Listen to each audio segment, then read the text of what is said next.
Hey, hey. Good evening, my people. Good evening, everybody.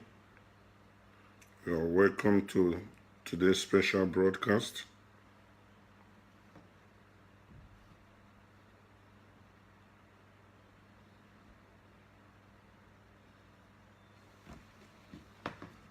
Hallelujah.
Just received sense. Yes. I think we are back on network. Hey, my people, good evening and welcome. So tonight we're going to discuss about the Nigeria scam, the Nigeria scam, the Nigeria scam, the Nigeria air scam. Nigerians are under a spell. Nigerians are under a spell. Good evening, my people. You are welcome. Adeyemo, Lucky Bear say thank you for joining. MC Dollar, I can see you. You are welcome. You are welcome. You are welcome. Joseph Keshi, thanks for watching. You are welcome. Barry Uyi, I can see you. I can see you. Gani Rotimi, yeah, I can see you. Buhari Dim, thanks for joining us. We are discussing your Buhari master and his scam tonight. Hey, my bro Andreas Asemuta, God bless you, my brother. My regards to Stefan. Yes, so Nigeria is a scam. Good evening, my people. Good evening, Francis Rachel. Be I can see you. Angela Imalahimi, I can see you. Good evening to you. Princess Sass, good evening to you. Please keep on inviting right now. There is fire on the mountain. Fire, serious fire on the mountain. They are taking us for a ride once again. They are never, ever tired of taking the Nigerian public for a ride. Meg, good evening.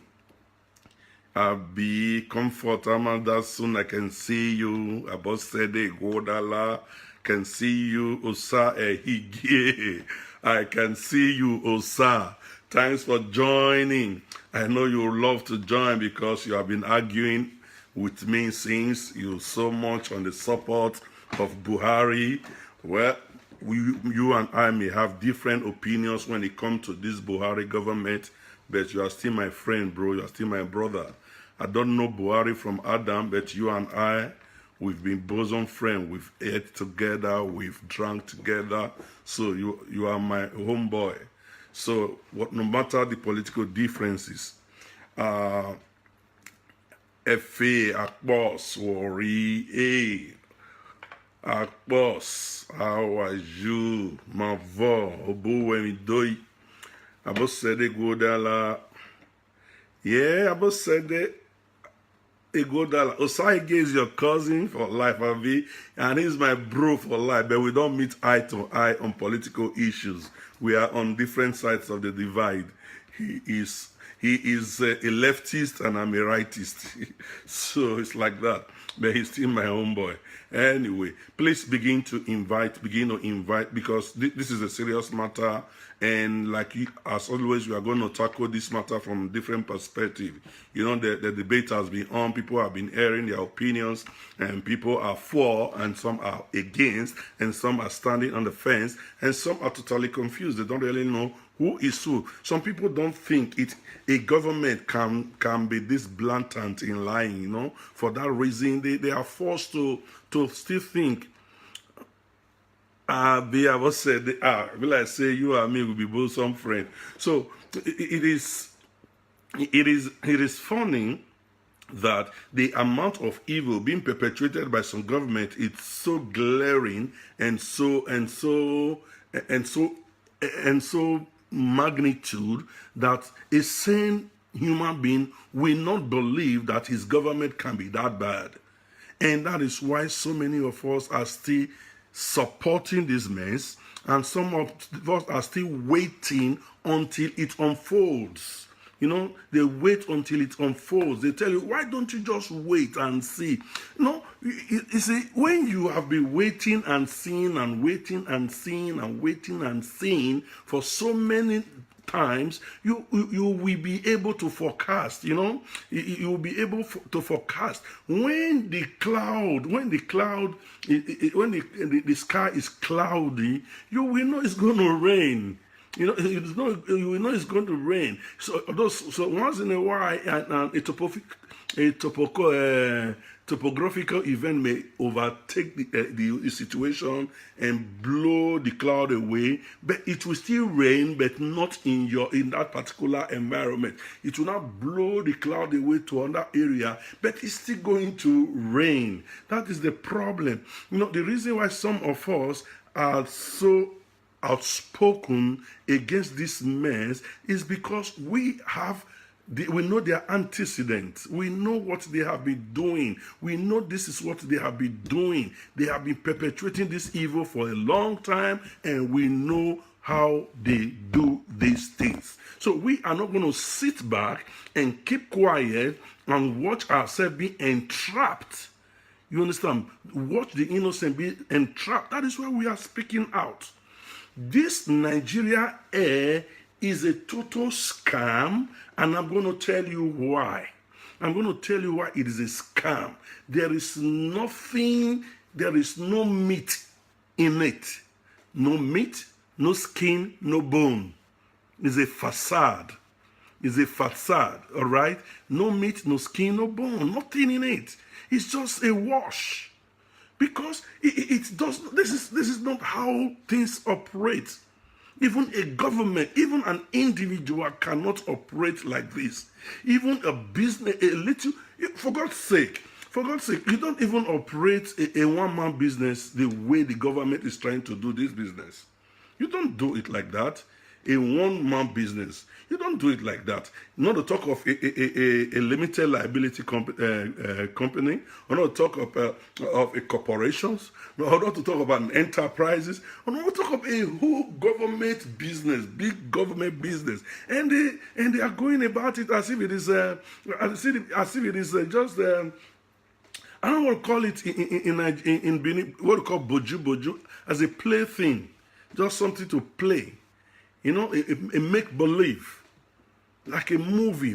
Even movies have so many substance than this. Some movies have more substance than what is going on. This is a sham, is a fraud, is a scam that President Buhari and his government want to perpetuate on Nigerians to give us false hope and dash it, give us false hope and dash it. This is what they are doing. This is what they have been doing. Air Nigeria.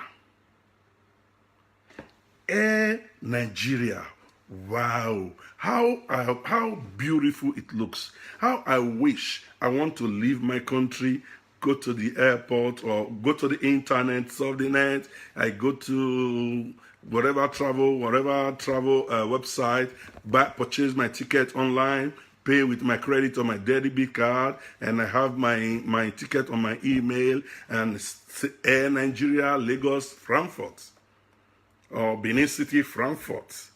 Yeah, why not? We have a lot of Edo people in Germany. So Benin City, Frankfurt, Lagos, Frankfurt, or whatever. It will be a nice thing. All right, it is a nice thing, and I fly in that plane. It's carrying my Nigerian flag, my Nigerian identity. They could even serve me ogbolo and pounded yam and owo, starch and banga, tuwo and shikafa, amala and ewedu, akpu and ofensara, whatever Nigerian delicacy. This is our own identity. It's good. It's good. But the problem is the intention is zero. There is no 1% of intention in it. Why we are going to go into it? There is no intention in it. The government is not interested in this. This is just a wash. This is purely a wash, because this is not how business of this magnitude is done. First of all, they have, we used to have Nigerian Airways, right? We all know it was a pride of the nation. Back in the days, Nigerian Airways, Lagos, London, 17,000 naira. Wow, beautiful. You go to London, at the Heathrow Airport, you whoosh out your naira, and they are dragging your naira to exchange it for a pound. That was the good old days. And before their eyes, the naira perished. The Nigerian Airways crumbled. And they didn't give a hoot about it. They didn't give a hoot about it. There was no investigation launched. How did it crash? How did the money crash? How did the airline crash? What happened? Who are the culprits, and who to bring to book? Nothing. So there is no study why it crashed, what to avoid, so that when we start again, it will not happen again. Nothing like that was done. All right? Then came a period where they were now looking for investors to buy Nigeria Airways. To buy Nigerian Airways. One person who is a mogul in the airways industry, in the air business industry, who has a lot of airlines and partnership with different airlines. His name is Richard Branson of the Virgin Atlantic. Some of you are aware about this.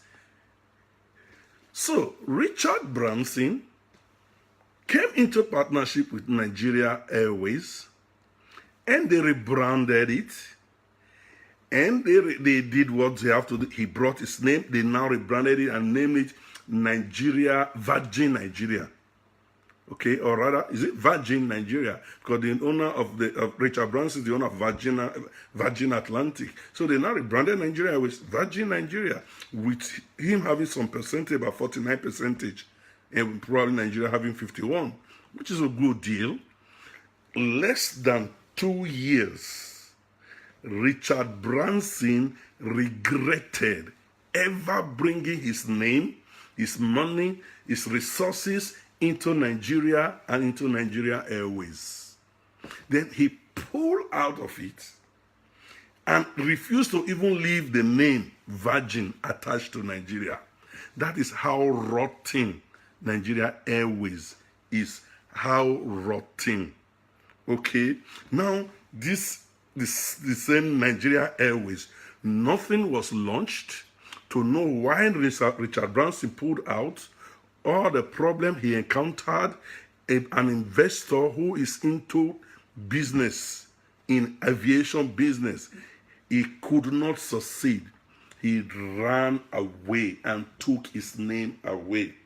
Now, the Nigerian government were now eyeing this dude was doing his own, Arik Airline, right? Arik Airline was going there on its own. Please begin to invite people. I want people to come and listen to this. It's not about shouting, you hate Buhari, you hate this government, you hate, no, that is what people keep on telling you, you hate. Invite people, please, just invite. Even if it takes you stepping out of this program for a while to go invite others and come back, or just press the share button and begin to invite all the people on your list. Just share. You see, they bring up the list, begin to invite them. Let them come and listen. Let us come and discuss. Are they, if they, maybe somebody, I need to be convinced. Right now, I am not convinced. Right now, I'm on the opposition I'm in opposition to this idea, to this very idea. Invite somebody. Maybe somebody's going to come, probably call on the line up or write on the chat line something to convince me, something to prove to me that I am wrong, or to prove to us that we are wrong. This is what we want to hear. Please share. Just continue sharing. And while you are at it, please also like my page, St. Lexy Uyi Osunde Illumination, because our mind is so dark that we need to be illuminated. We need to be illuminated. We need light in our mind, because they want to keep us in perpetual darkness. That is why they hold a lot of information from us. And thank God for this medium. We will keep enlightening those that need enlightenment. And if you have information, enlightenment too, nobody is an embodiment of knowledge. I seek knowledge daily. You should as well. So if you need to educate me, please do educate me. But do not insult me. Do not disrespect me. I won't disrespect you. I won't insult you. You reserve the right to air your view. You can disagree with me, but not by insult. Please. And please refrain from insulting each other, one another. Okay? Please, just share and share and share. So let us continue. Arik was doing his business. With all the bottlenecks and difficulties of doing business in Nigeria, the problem is that sometimes someone will talk, some people think we hate the government. No, the problem with Nigeria is not only the aviation industry. There is problem in all aspects of the economy. Not only the aviation. Every aspect of the economy is in a mess. Okay? Every Nigerian is poorer today than they were yesterday. Every Nigerian is poorer today than they were last month. Every Nigerian is poorer this year than they were last year. In fact, every Nigerian were richer in 2014, 2015 than they are today. So there is no single Nigerian that this is what they call this Buharinomics. Buharinomics is Buhari economic policy that has turned everybody into a poor man except a few political class. Only a few political class and their allies and their partners have been enriched by this corrupt and evil government. And it is deliberate. That is the funniest part of it. It is deliberate. It is not, you see, when I tell people, in Goodluck Jonathan era, that dude was clueless in so many areas. But he has a good heart, a good intention. He surrounded himself with good technocrats that were professionals in their fields. So he makes sure he knew his deficiency in such businesses that he sought the best Nigerians worldwide. He pulled them from various institutions and universities all across the world, where they were excelling. He brought them home to come ahead the various departments, and you saw the result we got. Every Nigerian were better for it. Okonjo Iweala was there. Sanusi Lamido Sanusi was there. Adeshino was there. People were there doing doing great things. People were there doing great things. Nigeria started repatriating themselves from the diaspora back home just to come and settle down, just to come and build themselves. Like a nation under a spell, like a nation under a spell, under a curse, we removed this same Goodluck Jonathan with our own hand. We pushed him away. We pushed him away. And we now took upon us the evil that we are experiencing today. The evil that is happening today, we cause it on ourselves, and they are taking us for a ride every day. They are taking you for a ride every day. They keep scamming you. They keep telling you lies, and you keep believing them because you are under a spell. The veil has still yet not fallen from your eyes. It has still not fallen from your eyes. But this Buhari of a man or of a president is not clueless like Goodluck Jonathan. Like I tell you, Goodluck Jonathan was clueless in many areas, but he was smart enough to surround himself with technocrats, with people who he knew knows the business. They were experts in their field. Okay, experts in their field. The best in their field around the world. He pulled them from the US, pulled them from everywhere. They were all there, managing the economy. Nigeria became the fastest growing economy in Nigeria under a few years. But this government, this administration, wrecked that same economy in 6 months. What did he do to wreck the economy? Nothing. How do I mean nothing? Absolutely nothing. He did not appoint any minister. He did not appoint anybody. He just left the economy on autopilot, and the vehicle of nation began to phew. And everybody was seeing it. Nobody was talking. It's like the juju way this man they do. They affect many of us. Nobody was talking. Nobody was just saying. They were just saying, say Baba. The echo of say Baba was still very loud. Say Baba, say Baba, say Baba. It was loud from Sokoto all the way to Port Harcourt. It was just say Baba. The Baba was not electing, appointing ministers. All the various departments were in shambles. Nothing was working. Nothing was going on. And he didn't care. Una think say he don't know what they do. He did nothing. Him doing nothing was actually doing something. He was trying to crash the value of the naira because that is the area his people are involved. Foreign exchange.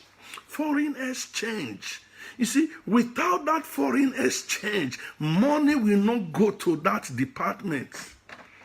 So when you, because how can naira be? Naira was just going between 198. No, not really. 180 to 220. 180, 200. If it's too high, 220. Before you know, it's back to 180. Before we know, it go to 200, 220. It's back to 180. For 4 years, the naira was stable at that.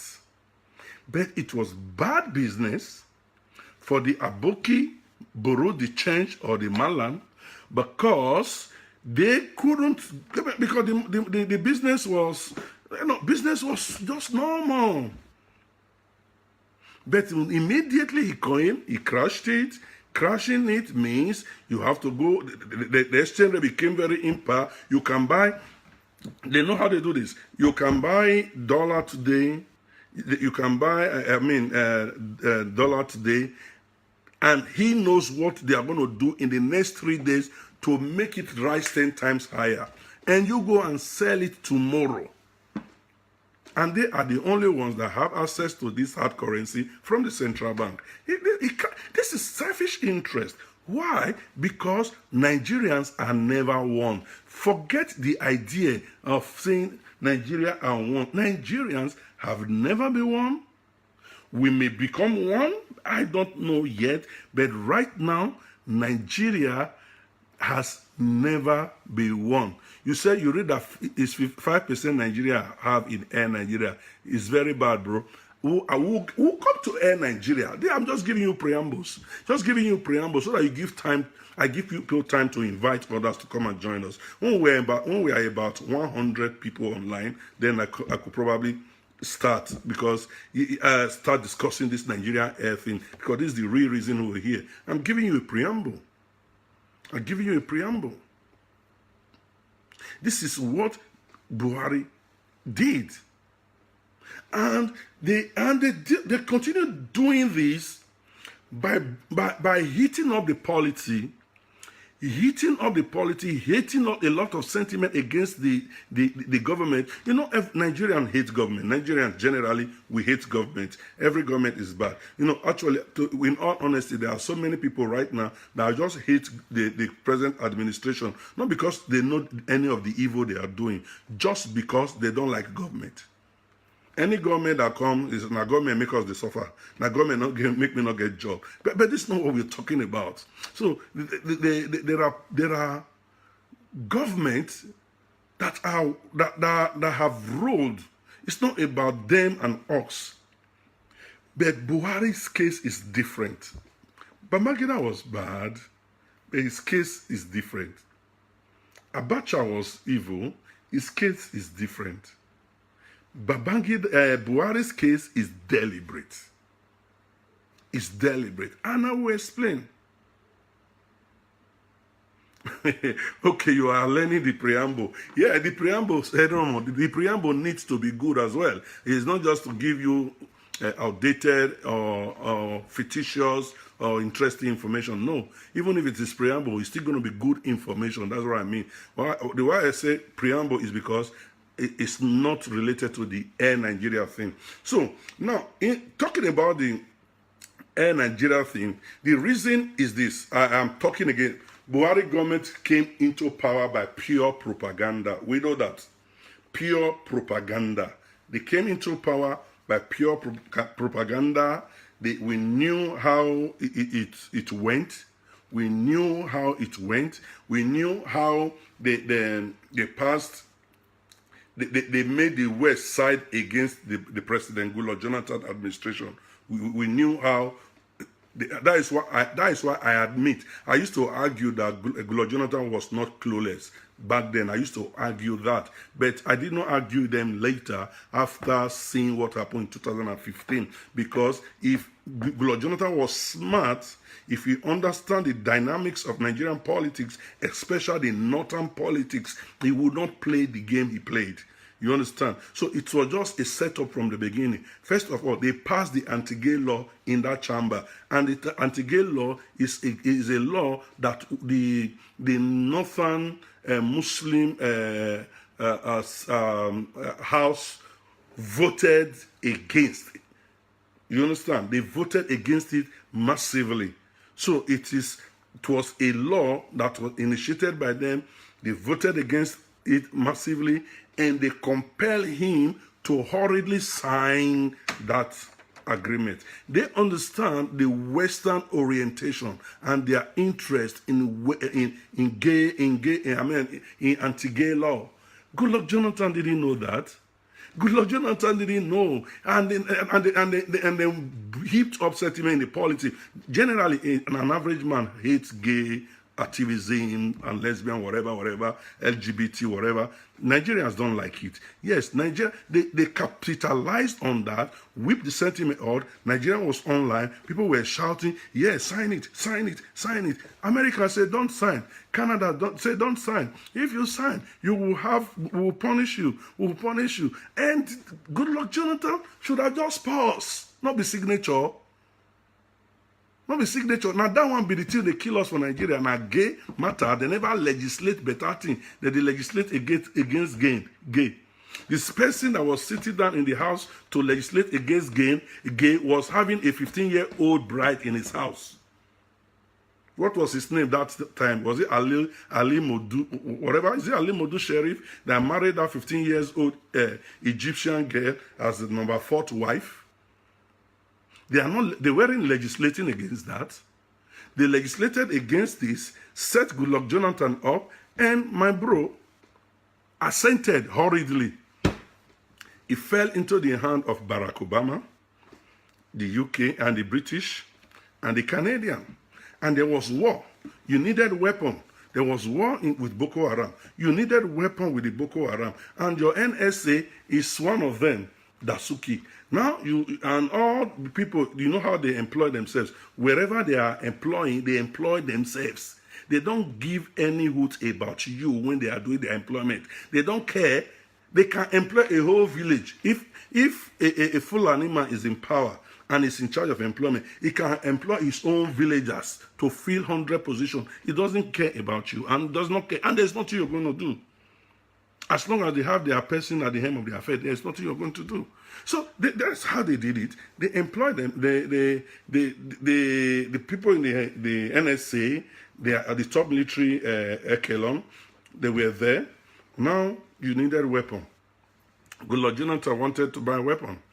America said, sorry, bro. We are not selling you weapon.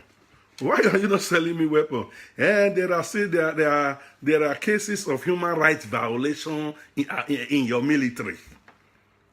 So because you said there are cases of human rights violation in military, Boko Haram should be killing innocent people. You see what happened? They refused to sell.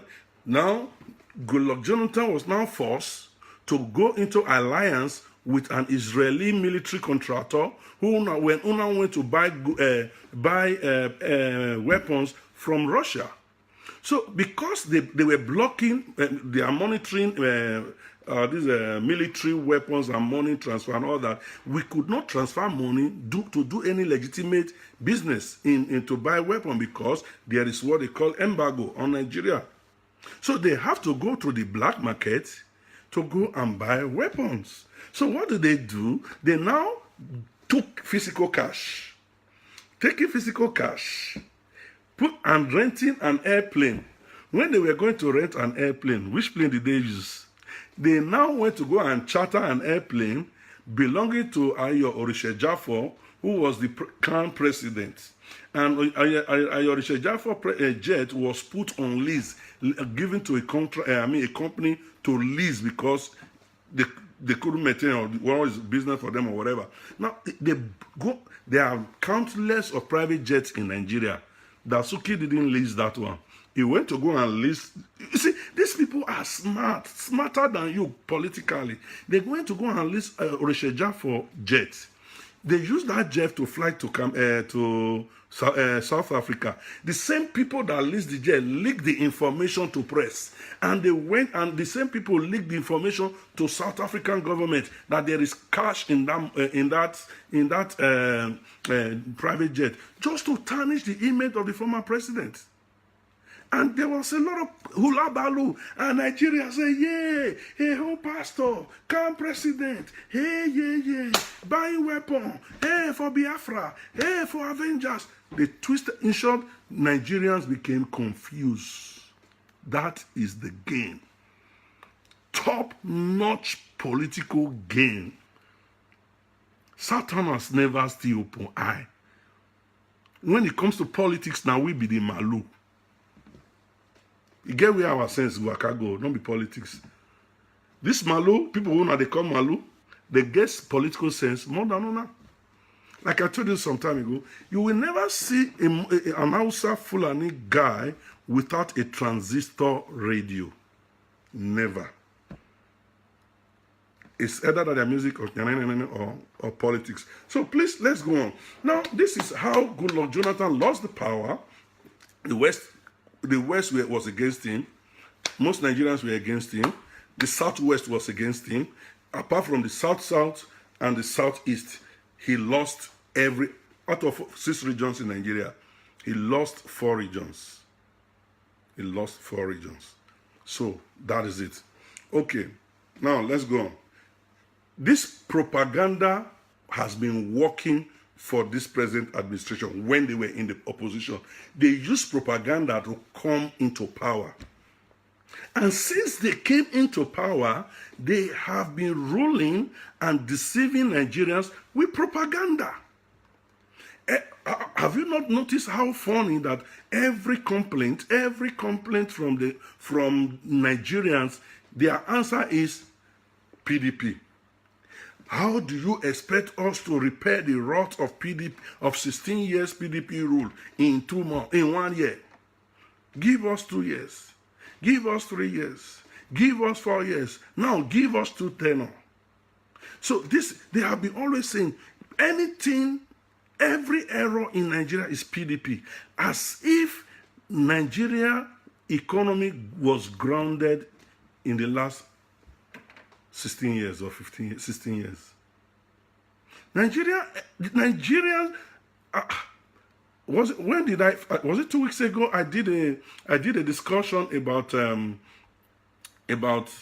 when I played the Mandators for you, how things were great and so great and mighty, how the bad ones have brought us low, how can we rise to the top, how everything was a mess in the 80s, from 60s to 80s, too much isms and schisms.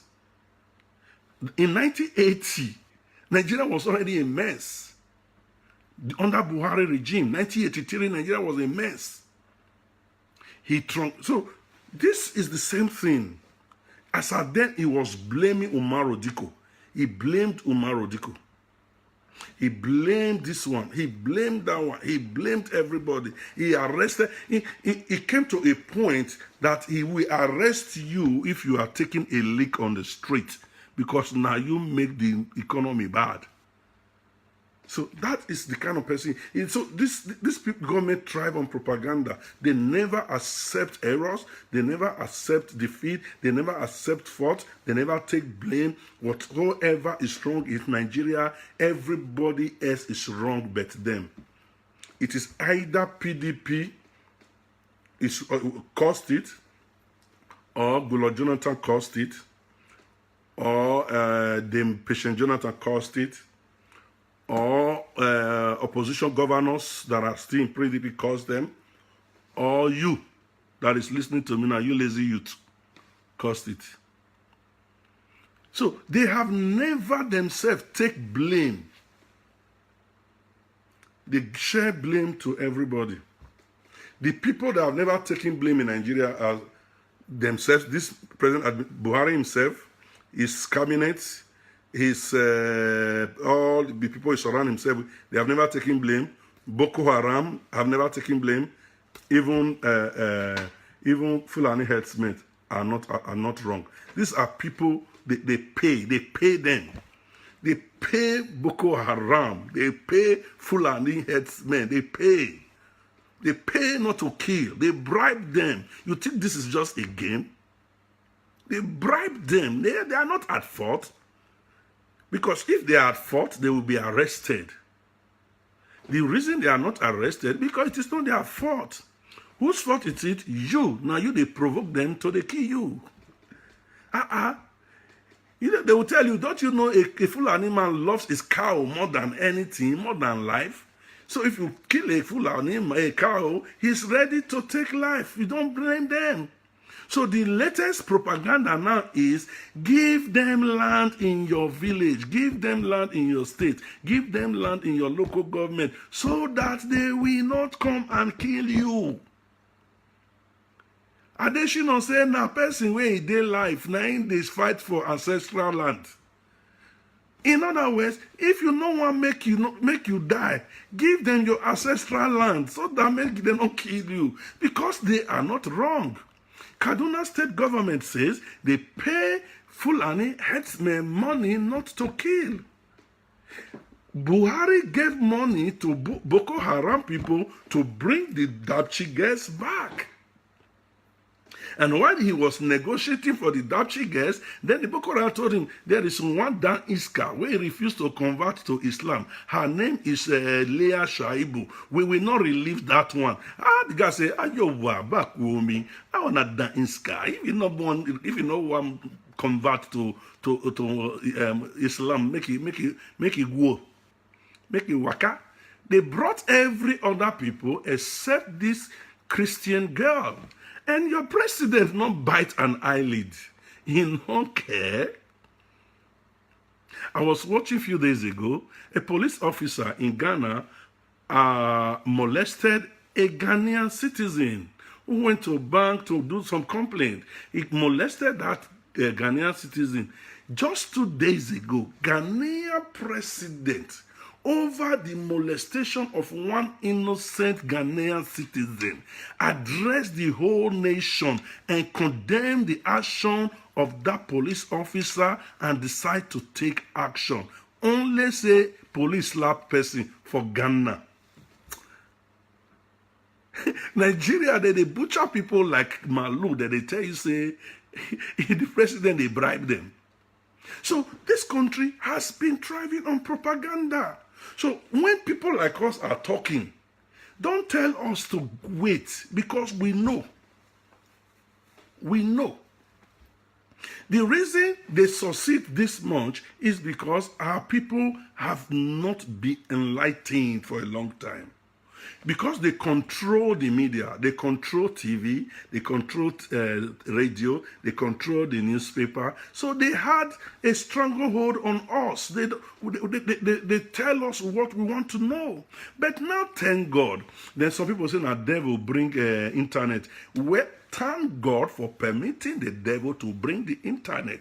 As the internet, they are using internet to do a lot of evil. We are so going to still use the same internet to inform our people and do good. There is two sides to every coin.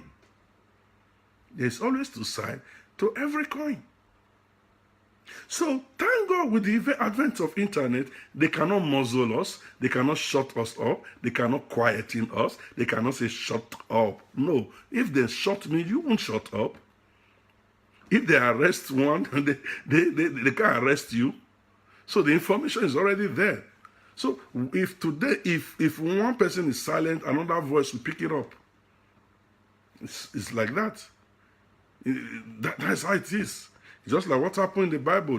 They killed Jesus, thousands rose and began to spread the gospel. Imagine if Jesus Christ was the only one preaching since 2,000 years till now. If we never even reach Egypt, the message.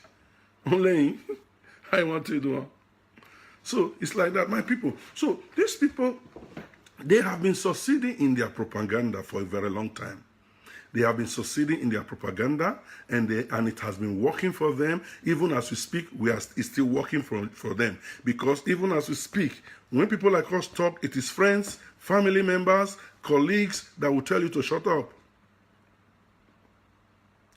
So, and you see, if you see me, I want to refrain from using the word APC or PDB. Why? Because it is not about the party. It's about the person that is sitting at the helm of affairs. There are good people in APC. There are good people in PDP. There are bad people in APC. There are bad people in PDP. But right now, whoever this person that is sitting at the helm of affairs in Nigeria does not have the interest of the general Nigerians at heart. He has the interest of a few individuals, because it is a jihadist. It's a jihadist tendency. The jihadist tendency is different from the Quranic jihad. No, this is a tribal jihad. This is a Fulani tribal jihad. That is why it is it is a lot of people are misconstruing this. Even a lot of Muslims are even thinking this is a religious jihad. No, because this jihad is to favor a certain tribe. It does not matter whether you are a Muslim. They don't care. They don't care. What they care about is that you are a Fulani right now. This now is about Fulani survivor. Because Buhari is the last samurai. Is the last Fulani samurai in Nigeria that will ever attain to this position. For a long time, they have been looking for it. They failed because Babangida truncated that idea in 1985. And they have been fighting to come back. What, you know what it means for one man to contest election 4 times? And he has to go to bed with every enemy just to achieve it? Do you know what the kind of political games they have to play? The kind of money that change hands? You say Buhari does not have money. You know how many countries sponsored Buhari election? Countries. So, my people, they came to power by propaganda, and the propaganda is still working for them. And one thing about life, nobody ever changed a winning team or a winning style. As long as people are falling into the scam by the millions, why should they change tactics? They have been scamming you and you have been believing. They keep scamming you, you have been believing. Even in the face of apparent falsity that this thing is lie. A lot of us still believe. And you want them to change tactics. They won't change tactics. So the game right now, the winning tactics right now is propaganda. The winning tactics right now is propaganda. So they know that trick. You know, you tell one lie so many times repeatedly. Even you who was opposed to such lie before will begin to think, maybe these people are right. Maybe because these people are right. So that is why they keep using the same propaganda. Now, foolish, gullible, greedy, sycophantic Nigerians are never ever in such short supply. In Nigeria, we have 180 million people. Among the 180 million, there are millions of foolish Nigerians. There are millions of gullible Nigerians. There are millions of greedy Nigerians. There are millions of sycophantic Nigerians. They are in abundance. They are in abundance. That is the biggest problem Nigerian has. Because Nigerians never learn. They don't learn anything. Let me give you one small example. How many of you have seen how people die inside the room from generator fumes? When they put generator in the room and they on it till they break and they wake up, they all die. A whole family will die. How many?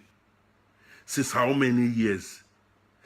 Just last month, some died again. Just 3 months ago, some died again. Just last, next month, somebody's still going to die from the same generator fumes. Next year, somebody's still going to die from the same generator fumes. They will tell you, they know, because Nigerians have a way of explaining away their foolishness. The person will tell you, say, you go just open kitchen door, smoke come out. Then all the smoke go from kitchen go, they throw away come out. It's not that he is not aware. He's aware. He is aware. Nigerians are that daft. Yes. They are that daft. If Nigerians are that daft, you think this high-profile propaganda and manipulation, people will not fall put? They will not fall in it? Because the most painful part of it is that the educated Nigerians form the greater number of the misled people in Nigeria. Educated ones.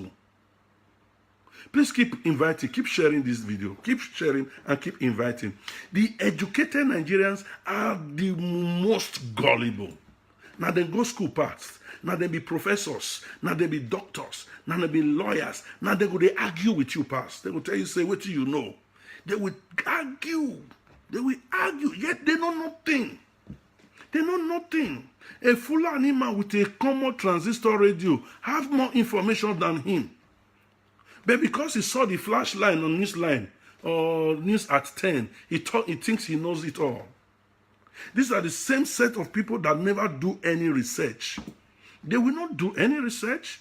They go, after they close from work, they go to the beer parlor. Whatsoever they see on the flash news, that's all they believe. Or the gossip at the corner, that's all they believe. And they will argue with you. They will argue with somebody like me that spent time to research information before I come here to talk to you. So this, I'm telling you, not if it is just ignorant, uneducated people will say, well, not be their fault. They not say not be their fault.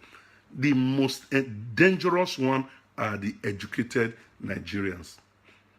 They will argue. They will tell you. They will speak English, especially when they have a stake. Now, look at the common thing right now in Nigeria. As long as you are an APC member, most, not all, but a large percentage of them, as long as they are APC member, they have mortgaged their brain. They see APC or political party, even PDP, those members, people of politics, they see their party as a cult. That they see the mission as a mission. They don't even want they don't even want anything. All they want is victory. It doesn't matter what it takes, victory. That is why look at what is going on right now. The people right now, even the PDP and the CUPP, the COP or whatever they are trying to do right now, all they want is Buhari out. What are the alternatives? Buhari out. It is good that Buhari out. Everybody wants Buhari out. Buhari is a mess. He's a disaster. He's the worst president Nigeria has ever experienced. Worse than Abacha, in my own humble opinion. But when you take out Buhari, who are you bringing? Another Buhari? Or another one worse than him?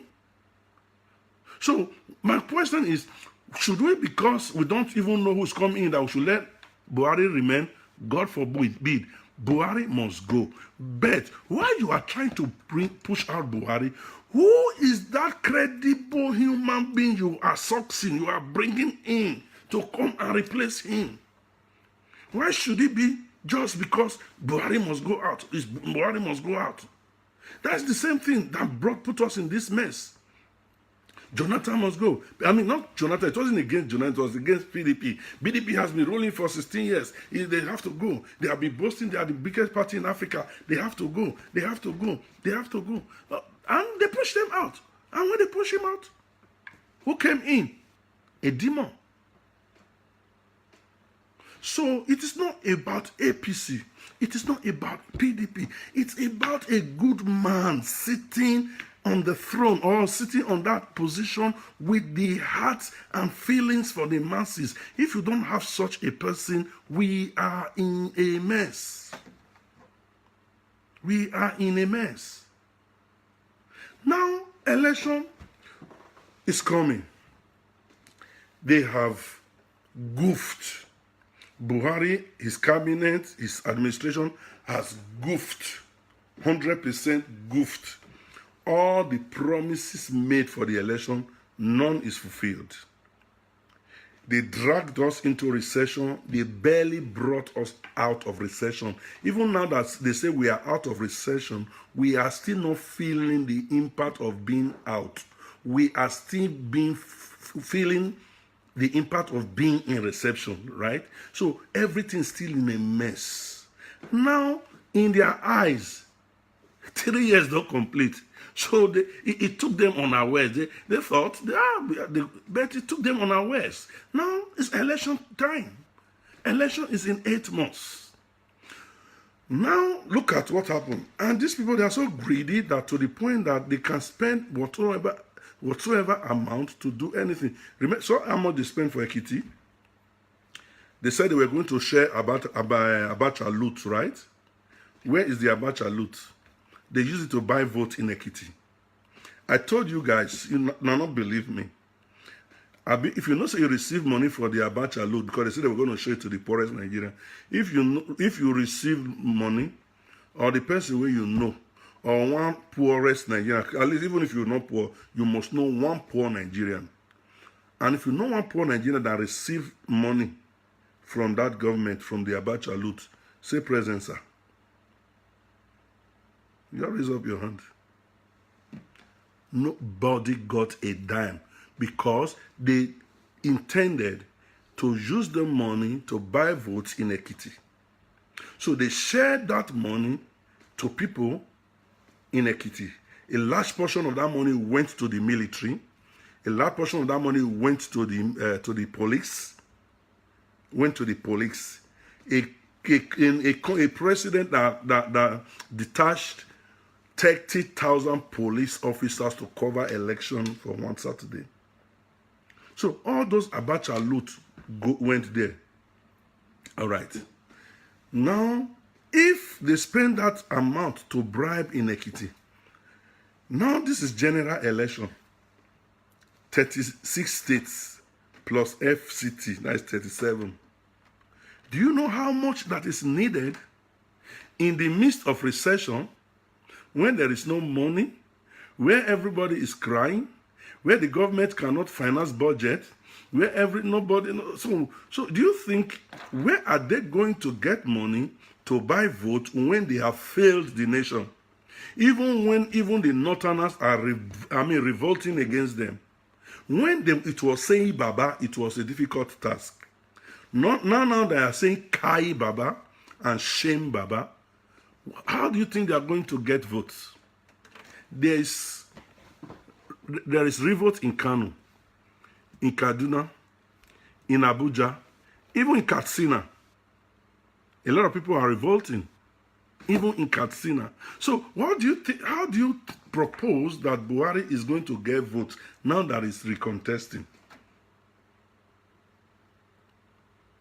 So where do you think the money is going to come from? That is where this scam of Air Nigeria is coming from. Because they know that any propaganda way they sell give una go buy. Una go buy. So the only way to get money is to bring out an idea where what they are going, so that this is what they are going to vote the money for. Air Nigeria. They said 5% stake will get there. Air Nigeria. This Air Nigeria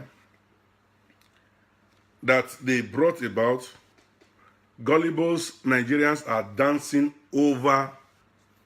The only thing we don't see is a logo, right? A logo. You know what a logo is? Logo na drawing, we then draw for paper.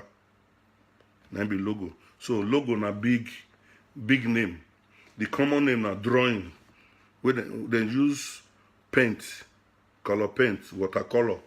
Or that one watercolor even they cost money. Internet, just use Photoshop or correct draw. Draw line, draw Nigerian flag. Come put mouth of a bird. Come put 0 for the eye, like same the eagle get eye. So they can't do one like ribbon. Can't do one like, they can't do one like this. Cover come like this. They can't draw them. Like that kind of thing what they do on day for primary 2. Those kind of drawing. We can't draw. No, they draw Nigerian flag. So this Nigerian flag, they can't make them long like ribbon. They can't coil them like this. Can't put mouth. Can't call them again. Logo. Now be the photo where they carry go London. Go show for Air Nigeria. So the only property that Air Nigeria has as we speak is a logo, is a drawing.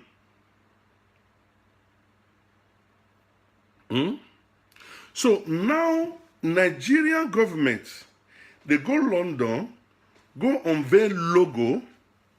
Nigerians at home, the gullible, sycophantic, greedy Nigerians They are clapping hands. Yeah, Air Nigeria, Air Nigeria, Air Nigeria. For logo, for drawing. Now, people, if na human being do una this thing, I release una brain in the name of Jesus. I free una. Those of una way they celebrate mediocrity, I free una in the name of Jesus. Now, waiting, I believe now at April. So if you know any other thing where you believe, take and pray for them. People need to be freed from mental slavery. Nigerians are celebrating logo everywhere. They are celebrating logo everywhere. Drawing.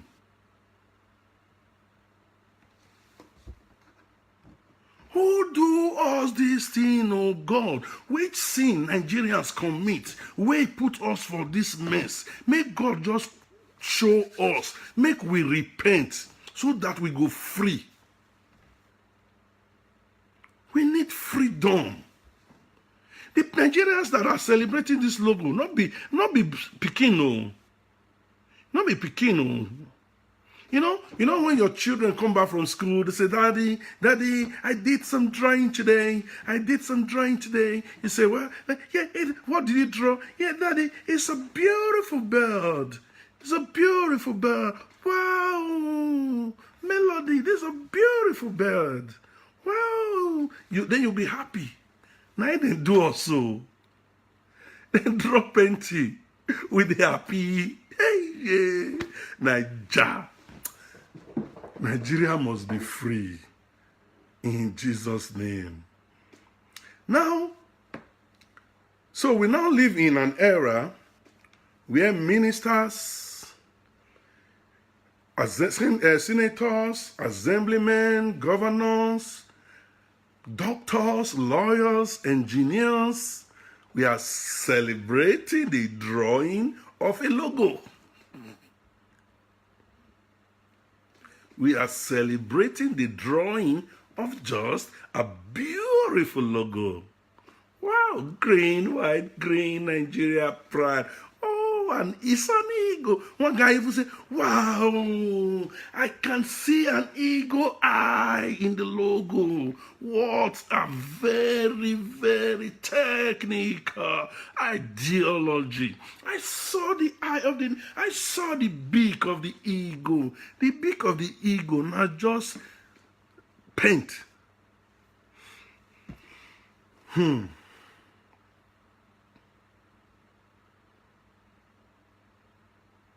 Now, Nigeria Air, no office, no staff, no address, no facilities, no plane, just logo. Now, as if the drawing of a logo is not bad enough. A logo that wallahi tallahi lazim, the way an Arab man will say, wallahi tallahi lazim. This logo, if you call 10 primary schools in Nigeria, let's take it to 100 primary schools in Nigeria. Give it out as a competition to design a logo for Nigeria Air, assuming the intention was good and the government want to really do something good, want to really do what we are saying, they want to do. Give 10 primary schools a competition. Draw a logo for Air Nigeria. Nigeria is proposing to do Air Nigeria. We are going to open Air Nigeria in the next, within this administration, it's going to take like 4 years to open it. Before we come out of this administration, we are going to make sure we have a national air carrier. So we need a logo. Let primary schools from each state draw a logo.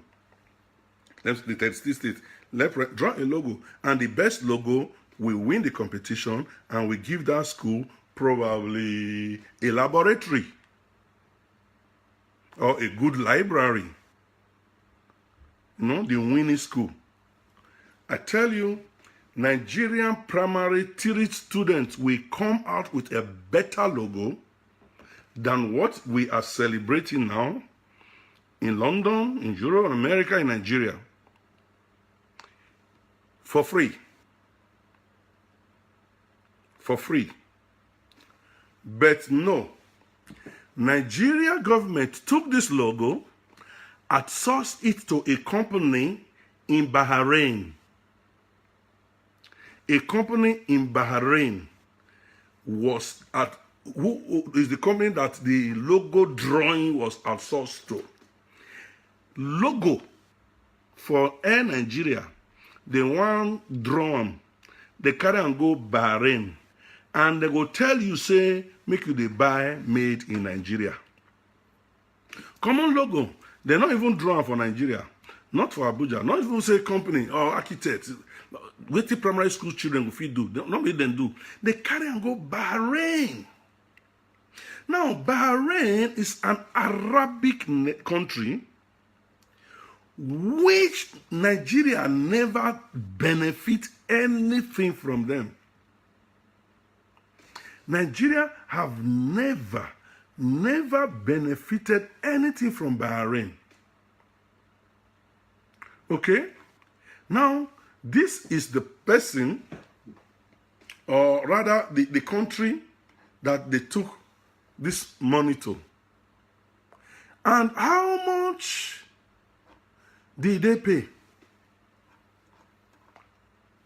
Can somebody guess? I mean, some of you must have seen the information online. Just tell me how much they pay for drawing. Tell me, oh, they wait. For drawing. Now, no, how much they pay? May I tell you now? Nigeria government paid $600,000. God bless you, Rajin. $600,000.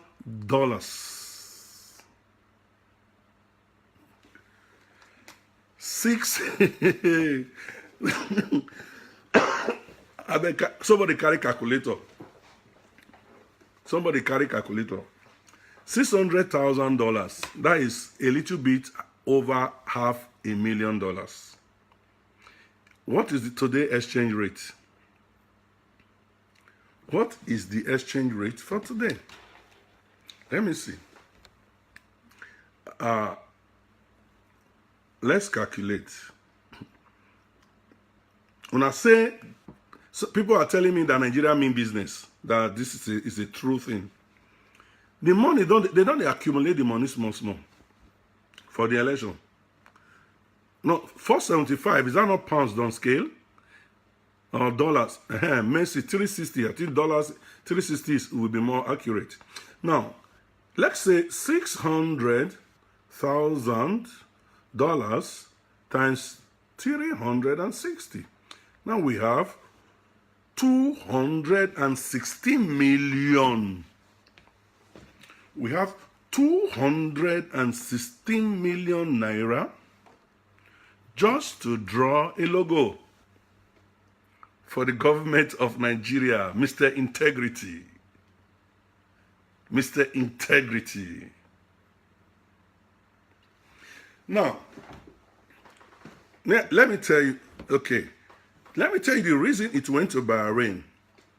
The reason it went to Bahrain is that most of these people actually own businesses in, most of these people in this present government, they go to, this is the area, this present government administration, this is the area they go to, Bahrain, Qatar, and Dubai. Somebody's asking the source of my information. Google is your friend, my brother. Google is your friend. The news is out there. It's on the newspapers. Check international business news magazines. Check business news. They are out there. Now, these people have businesses in Bahrain, in Qatar, and in United Arab Emirates. Doha, Qatar, Abu Dhabi, and Dubai. This is where they do their business. And the same company that is drawing this thing might even belong to one of them. So it is even insane, first of all, to take the money out of Nigeria. But the money needs to go out, all right, so that it can come in again and enter a different purse for the election. All right? So if any government who is telling you he is paying just 1 million naira for a drawing of a logo is fraudulent enough, is suspicious enough in a time where everybody is crying, salaries are not paid, there is no money, you are paying 316,000 a million. Is it 316 million or how much was it? 216 million naira for a drawing. Now, Nigerians are shouting, they are clapping, they are happy. They are happy. Now, let me tell you the reason why this is a scam. First of all, when they were going to do this thing, they didn't launch it in Nigeria. They launched it in London. You want to tell Nigerians that you are going to do something of this stuff. You did not tell Nigerians in Nigeria. You went to London in an international event. Okay, good. You want to showcase your idea. Then you now submit yourself to questioning and interview. And now he was interviewed, the Minister of State for Transport, stroke aviation. So the people now ask him, what is the extent, what is this? It was surprising to them. What is this logo? What is this painting? Is Nigeria want to, they want to launch Air Nigeria, a national carrier. And these people already have no Nigerian story. Say, but Nigeria has not been successful in maintaining national carrier for a very long time. So how are you going to manage this? Yes, Nigeria is not going to be involved in the management of this national carrier. It's going to be a private and public and private partnership type of investment. Wow, very good idea. It would have been interesting because anything Nigeria government is involved in will not say it will work. So good idea. 90. But how many percentage is the government going to participate? He said 5%. Wow, 5%. When are you launching? We are launching in December. What month are we? We are in July. How many months to December? 5 months. 5 months to December, which means sandwich between July and December is 4 months in between. So if you are launching in December, we are in July ending, so you have 4 months to prepare. So how many percentage are you putting in? Oh, the government is just putting in 5%. So the investors are putting in 95%. Wow. 95%. That is a very, very good thing. 95%. Wow. Sir, who are the investors?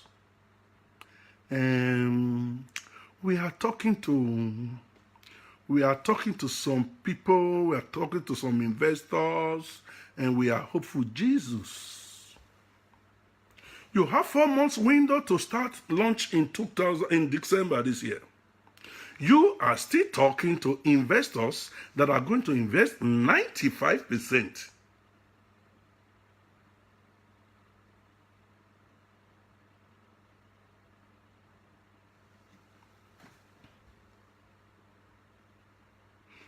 You are still talking to the people who have the bulk of the money.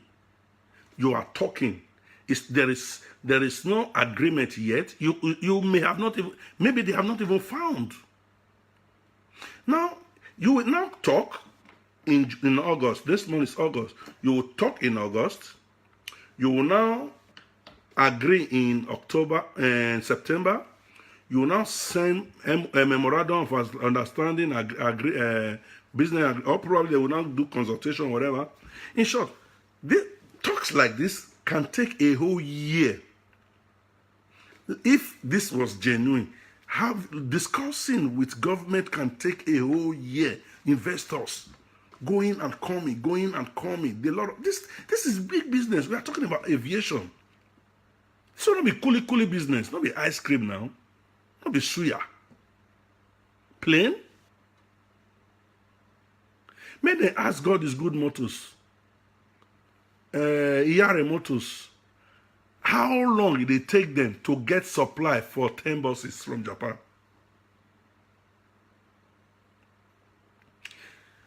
So, you spent money on a logo.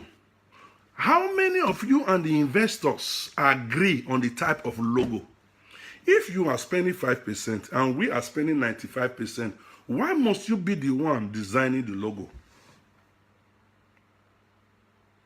Okay, the man was blabbing. He didn't know what to say. It was a shameful sight that he is still talking. And you are given the date for the launch. Now, there is no office. Office non-existent. Not even one room. Say maybe they rent one room for Marina, Lagos. Or maybe the Kukuma find one small kiosk for all those places where they renovate for inside Murtala Mohammed Airport. Rent them, use them as address. Now you went to a country to go and launch a business, and you are talking to international businessmen and observers, and you don't have office address, no telephone number to reach you as Nigeria Air. So if anybody peradventure want to communicate with you within that time and now, you have no office address, you have no office space, not even one kiosk, not even one store, not even one flat. National carrier. Now, if for example, let's go into hypothesis. Let's say, for example, Nigeria government really want to own a national carrier like Air Nigeria. The first thing for them to have done is to get a space. Now, not just getting a space, because they are saying they are going to be running to, how many destinations? Is it 10? No. So if you need a space in all the major airports, you need to sign AITA agreement, international agreement with other nations, other airlines, so that you will be permitted to fly to there and take passenger. You don't even have an office. You don't have I don't know. The thing is making me one way, because I'm trying to think. For example, let's forget Nigeria government. I want us to look for a practical example that is very common, like you and me. For example, not be government business. So we want to do one small business where we say, nah, we want to do. Let me say we want to do buying and selling supply in a, maybe you run like into like 5 million. Now let me put on like 10 million. You want to do business, and you need to rent office space, and that office space you need to renovate to standard, right? You need to renovate to standard. You need to begin to book your orders for maybe what you will even buy now. If you buy like you know, in Nigeria they import toothpick, right? So let's assume a toothpick, one of the most common things. You want to set up a toothpick supply outlet in Nigeria. Probably you want to have an office in Lagos and offices in all the 32 states in Nigeria, 36 states in Nigeria. Now, do you think, you use your brain, you that have about 10 million to do this business, do you think between now and December, you can successfully rent office in Lagos, Abuja, Benin City, Port Harcourt, Kano, Kaduna, you just renovate them, employ all the staff, get all the offices equipment, all the stationaries, all the accessories, and everything within 4 months and be operational in December? Think.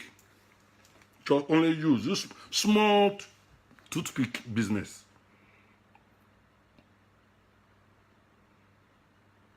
Then somebody will tell me this is not a fraud.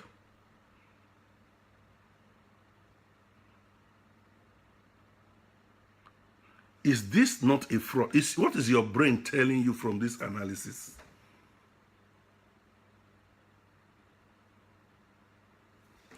So now a whole federal government want to do business in 6 months' time. 4 months' time, not 6. 4 months' time. An airline business. They need to have a corporate headquarter. Corporate headquarter for Nigeria Airlines is going to be like a whole building. A whole building outside the airport. Okay, let's assume government get one building where they want use for Lagos. Because the corporate headquarter must be in Lagos. So they are going to renovate. The corporate headquarters is not going to be, we are talking about magnitude of Air Nigeria. So it's going to be nothing less than a 6-story building, for example. A 6-story building. You want to start renovating today. Want to start renovating today. You will not even finish plastering. You want to talk of rewiring because you are bringing in new equipment, new state-of-the-art internet computers. You have your own servers. You have your own servers. You are going to bring state-of-the-art equipment, servers, cooling system, because heavy-duty cooling system to be in the server rooms to cool all this. Nigeria is a hot country. So you are going to have state-of-the-art. Now, you're going to rewire that building. You are going to repaint. You are going to do a total overhaul to reflect the image of Nigeria. You cannot even rewire in 3 months. By virtue of one voodoo or whatever magic, you were able to do that. You will now paint. Then you will now place stock for furnitures. And these furnitures have to be branded Air Nigeria. They have to be branded. Everything you are going to be using is going to be branded. This is Air Nigeria. Or is it Nigeria Air Nigeria? It's going to be branded.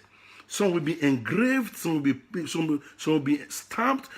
And you are going to place orders. And most of these things you are going to use are not done in Nigeria. So you are going to meet international manufacturers, place orders for them. I'm talking about only the offices now.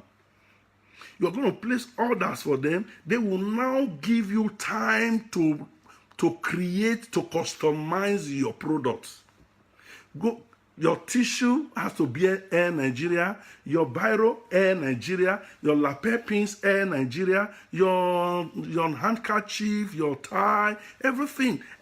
Your cuff links, your tie clips, they are going to be all Air Nigeria. And you are going to contract all these things to different companies. And these companies, it's going to take some of them more than a year to provide.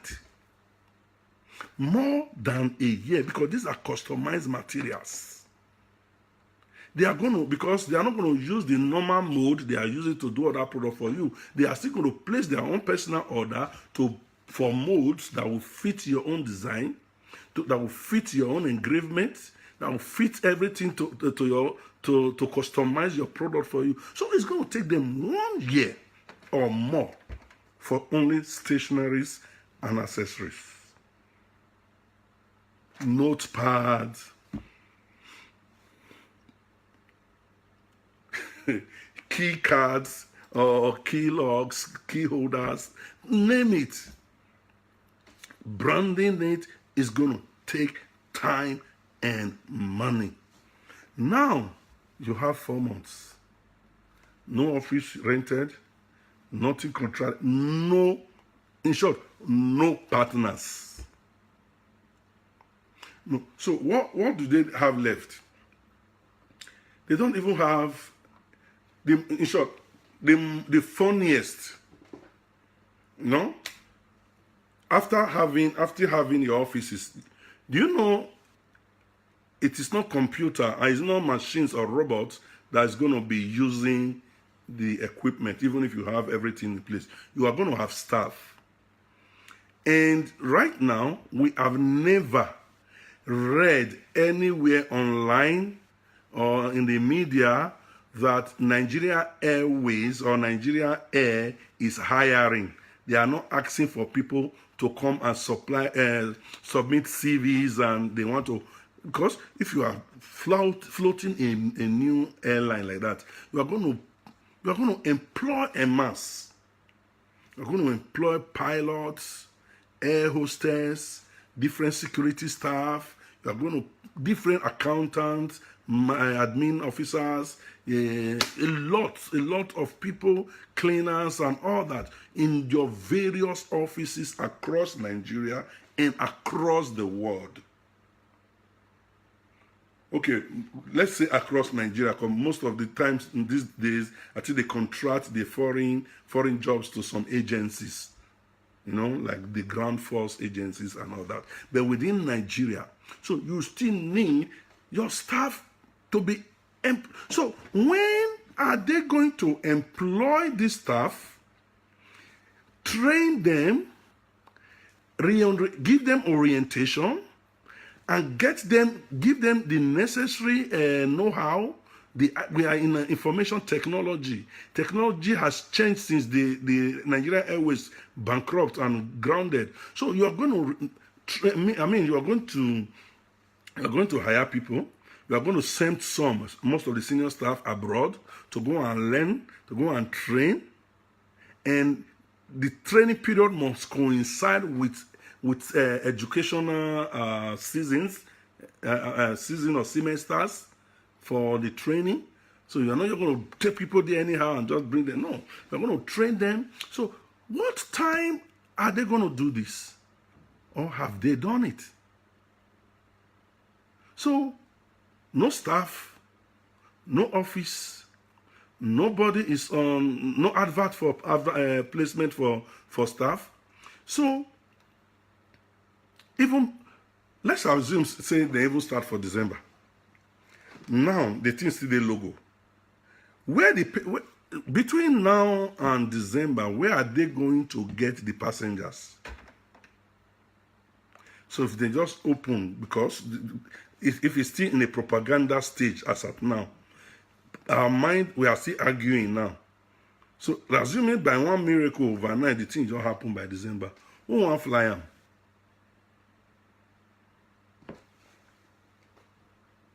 And the funniest thing, the most ridiculous of them all was there is no website for the airline. This man, he carry in load. He go London, go declare, say Nigeria want launch national air carrier. He doesn't have a website. He doesn't have a website, and when they ask him for the website, he said there's no website yet. And a smart Nigerian heard him. This smart Nigerian heard him, and this Nigerian dude is called Olumayowa Elegbede. Olumayowa quickly and rushed to buy all the domain names relating to Air Nigeria. He bought airnigeria.com, airnigeria.org, airnigeria.ng, and all the Air Nigeria whatever that Nigeria can use to buy a domain name. He bought all of them flat. After he don't buy a guy, man, Nigerians, una too wicked, sha. After the guy might buy these domain names for Air Nigeria, he now went and placed it for sale at $66,489 each. $66,489. They say 91 sell in domain name. Not being get them, na get them. So if Nigeria want to operate a domain name tomorrow, they have to pay this guy $66,489 to get a domain name, to get an internet website to operate from. And somebody will tell me this is not a fraud.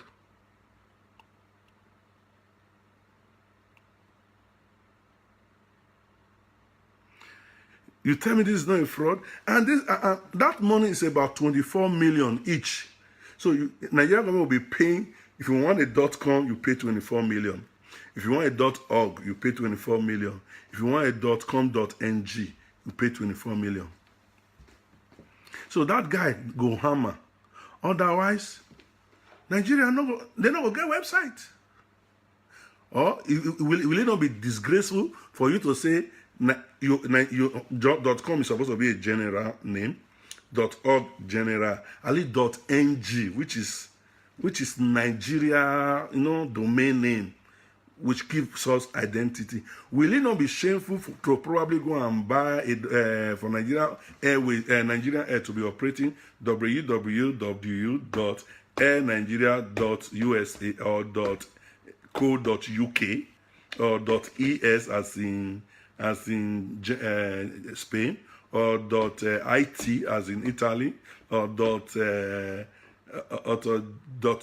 as in Germany or Greece, or .de as in Deutschland. That would be a national disgrace, a national shame. So if these people were really, because I refuse to believe that these people are daft. They are not that daft. Not be today they do all these things. They are not that daft. It's just that they are not ready. This was just a propaganda. If they didn't know that some of us will catch them this quick. It was just a gimmick. They were not ready for it. If they were ready for it, they would do proper scrutiny now. They would do proper scrutiny. They didn't do proper scrutiny because they know it was just a scam. It's a means to just gather money, vote money for it. Then they push the money outside the country, and from outside the country, push the money through the back door into the country to finance the election. So that dude, if we catch him, we will flog him. That Olumayowa, Elegbede, if we catch that guy, we will flog him because he too put hand for their eye. Yeah, but what would you expect him to do? A dude that has never get any benefit from the government, who has not got anything. So since they the money, then they share. For God's sake, if you can pay a logo for 600 million, boy, you need to pay a domain name for 24 million. If you can. 216 million naira or $600,000.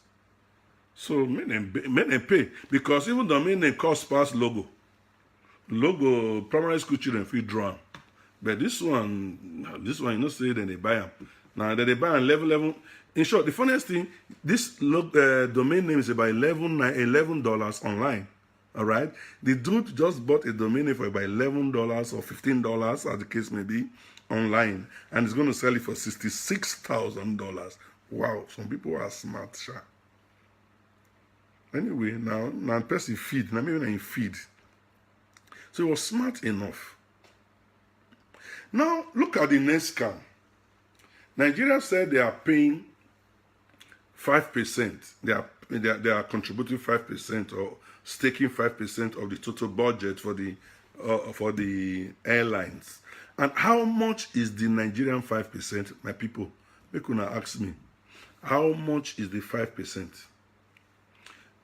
The 5% Nigeria is putting in is 300 million naira. Dollars, sorry.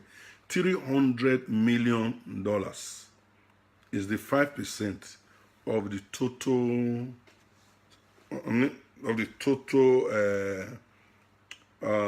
budget for the Nigeria Air.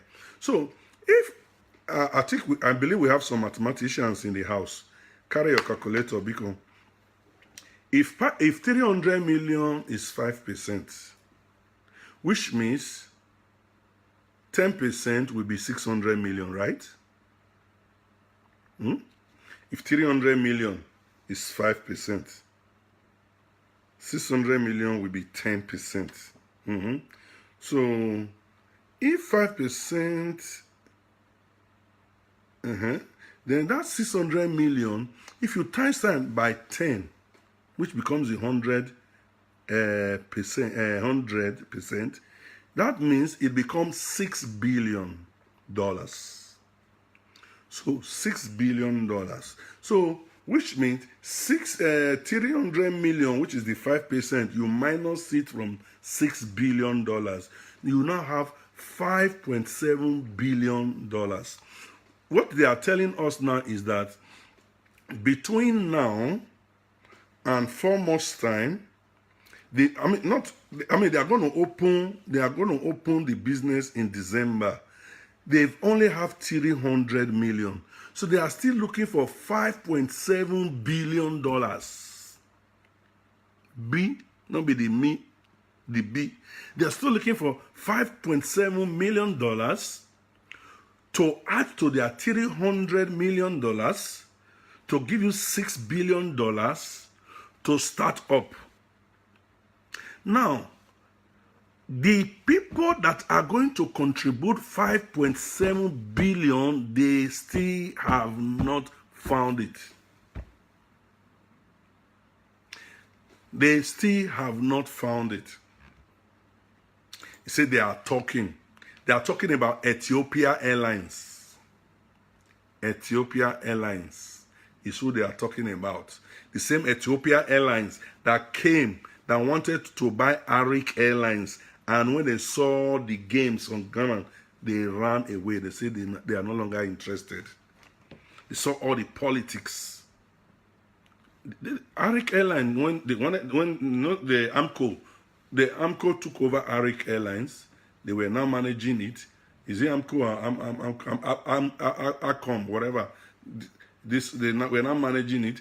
They killed it. Ethiopia Airlines came. They wanted to come and manage it. When Ethiopia came, they saw everything on ground. They messed, and they said no, they are not interested. A lot of bottlenecks. They are not interested. Now, this is a country that want to invest $300 million or $6 billion, and they don't have the money. And they have given you a date when they are launching. They don't have partners, they don't have investors, they don't have offices, they don't have staff, they don't have nothing, they don't have accessories, even they don't have address, they don't even get a domain name. No, domain name, www.com. Come on, www.com. It never come. www never still come. They don't get. And they are telling you this is what they want to do. It is one of the campaign promises of Mr. President that he will open it. Thank God. So, which investor is going to put this kind of money between now and this 4 months' time? We're talking about 4 months' time. That is even time to open. When are they going to buy? When are they going to start spending that money? Eh? When? Now, let me tell you one thing. Do you know that one Nigerian man, only one Nigerian man, owns 3 airports in the UK? Three. Only one Nigerian man. He owns he owns Glasgow Airport. A Nigerian Yoruba man owns Glasgow Airport. He owns East London Airport. I think he owns Gatwick Airport. He owns Gatwick Airport. 3 airports, one Nigerian man. This same Nigerian man comes, I saw him sitting down with Osunde, discussing aviation. If these people were serious, this is a man that bought Gatwick and revamped it. He bought Gatwick for about $300 million and revamped it.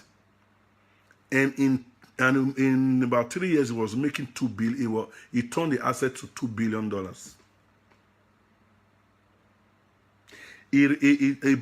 He bought London City. He revamped it and sold it to a Canadian company, Canada, but for about $2 billion. He made money. So this is a Nigerian man, not be half caste, born and bred, pure-bred Yoruba Nigerian man. Own 3 airports in the UK. So if these people were serious, is it not this kind of man that go draw, come, sit down, do us a favor? What can we do? What is the way forward? And such a man is not even near the scene. Somebody who is managing 3 international airports in a civilized country. And if Buhari is doing something of this nature, it's not involving this man. If it is even if it's a genuine investment or genuine Air Nigeria they really want to do, you do not, even if you know, for not involving this man alone is enough to tell Nigerians that you are evil and you don't want that thing to succeed.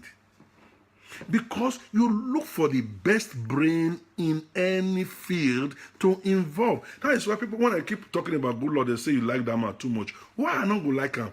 Man, where you know say he get deficiency for this area, he go employ person where he get a brain for that area, put there, make his use his brain, take work for him. How will I not like that person? Why will I not like that person? This man that went to America to go and bring, what's the name of that minister, to come and be in charge of power. This power guru in America for electricity, to come and manage Nigeria power industry.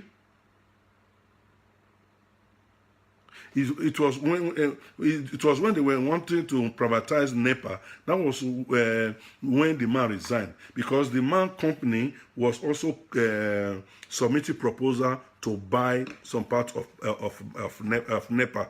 Then Goodluck Jonathan told him, if you are interested in buying NEPA, if your company is interested, not you now, it's your company, but being your company, which means you have a stake in it, you cannot be the minister of power and also be part of the seller.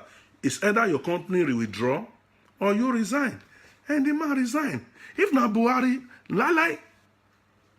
The man go sell, he go sit down, now he go be the buyer, now he go be the seller. You see, that is how you know people with integrity. Or is it Obasanjo that went to go and break Okonjo Iweala all the way from World Bank, that you tell me I should not respect? Because he knows this man need them. Or is it Goodluck Jonathan that went to go and bring Adesina, the world-renowned expert in agriculture, to come and handle our agricultural industry, that crashed the price of rice to become 6,000, 7,000, 8,000 in 2014, 2015? Is that not a man I will respect? And for the interest of the general public. So you want me to respect a man who is only interested about how to import grass from Brazil to feed cow in Katsina State? A president that want to import grass where we get in abundance for Nigeria, they want to import them from Brazil to feed cow in the north. That is what they did first. through Audu Ogbe. So, what are we talking about? Then somebody will now tell me this one is not a scam. Of all this analysis that is open to, they use their political grammar, visible to the blind and audible to the deaf. Not to the grammar where they speak for Benin. Now I go down, I break the matter. Now be Patrick over here. This gang gaga tuan gugu gaga. It is visible to the blind and audible to the deaf. This macabre dance, they are there, big stouting and pepper souping and laughing at our calamity. This is what is happening in Nigeria. This is what's happening in Nigeria. Now, this, let me tell you something about this. The funniest thing, this is where the whole thing started. Now, Nigeria government, under the Minister of State for Transport, who is it Hadi Sirika? This Hadi Sirika is the Minister of State for Aviation. Okay, Minister of State for Aviation. He was there, he went to London. And he went with some senators. He went with some governors. He went with some top government officials. Maybe they carry presidential jets go. Or maybe they carry fly first class. Lodge in 7-star hotels. Just to go and unveil, wait again, a logo. And they will pay them transport allowance, hotel allowance, holiday allowance, just to go and unveil a logo. The government officials that were in that event, Nigerian government officials that were in that event, they were up to 20. Senate Committee for Aviation, Presidential Committee for Aviation, and Gbogbo. There were almost 20 Nigerians, Nigerian top executives. Carry a piece of paper for logo. I've been a disk, maybe in a pen drive, they put them. Go check them for one laptop to show the world the logo. So now only the money for the logo, which is $600,000. Now we don't hear. We never know the amount of money, the allowances where they pay all these people where go this jamboree for London. Because there is nobody that leaves Nigeria to abroad in our government that are not paid allowances for going abroad. You pay them for going abroad. To go and lie to you, to the world. So they disclosed this at this press conference in the Farnborough Air Show in London. So now, who is Hadi Siriki? That is the question. Make una ask me that question. The people that are saying this is not a scam, say, who is Hadi Siriki? Who is this Minister of State for Aviation? Who he be? Make I tell you. The Minister of State for Aviation, you know, say, this man, Junaid Mohammed, he and Buhari don't they go get quanta. Junaid Mohammed and Buhari don't get quanta. Before, Junaid Mohammed used to be a staunch supporter of Buhari. Even everybody don't open eye. People don't know, say, Buhari na fraud. Hadi Siriki is Buhari's nephew. He is the son of Buhari's younger sister. According to Junaid Mohammed, that this boy is the son of Buhari's younger sister. He was first of all made a former member of the House of Rep from representing Katsina State. Then Buhari now made him a minister. So he don't look everybody. And he not say this one, where the scam go fit cover well. it has to be an inter-house sport, inter-house game. So he now sought his own nephew, his younger sister's brother, that he made a minister. He used in portfolio to do this game. Now, this is one man that is so nepotistic that he doesn't give a hoot about anybody when he's appointing people for political opposition. He don't care about you. He don't care about me. He don't care about the next door neighbor. All he cares about is a Fulani agenda.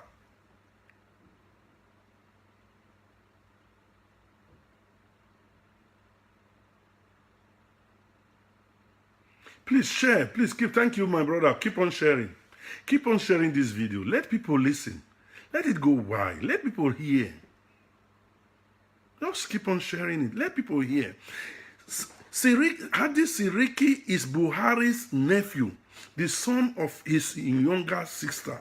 He was made a House of Rep member representing Katsina State in the lower house. Then he was later made a Minister of State for Aviation. Now this is the person he is using to. Now, I think somebody, if you are conversant with Buhari, you will smell a deja vu. Somebody will ask me, how did I know? This is how I know. Remember PTF? You remember PTF? You remember the company that Buhari was using to supply all those drugs when he was in charge of PTF, that a Petroleum Industrial Fund that they put under his care, where 2.6 billion was missing. Now remember that money, 2.6 billion that was missing. Remember, say, this same Buhari put his wife, younger brother, he registered a company under the name of that younger brother called Afri Project. And Afri Project was the company that was importing all those goods. And through Afri Project, all that $2.6 billion miss. Now remember those there. So that money miss. Remember, say, when they eventually captured that dude, say he confessed. Remember, say, when he confessed, they come invite Buhari come away panel for question. He say Buhari refused to go. How many times they invite Buhari, he refused to go to that panel to come defend himself, because that boy indict Buhari, that money not being thief on Buhari. Remember, say, immediately after that boy come up for that panel, say he died mysteriously. Remember, say he died mysteriously. You remember, say, when that man that guy died, problem begin to happen between Buhari and his wife. Where Buhari come begin, they tell Nigerians, say it can't lead to the divorce of the wife, and the death of the woman too.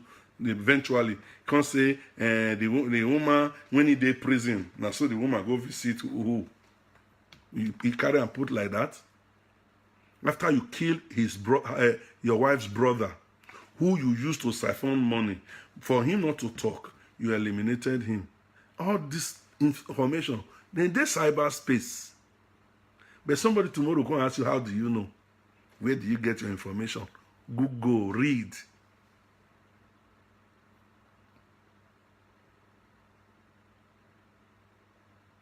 So these informations are all there.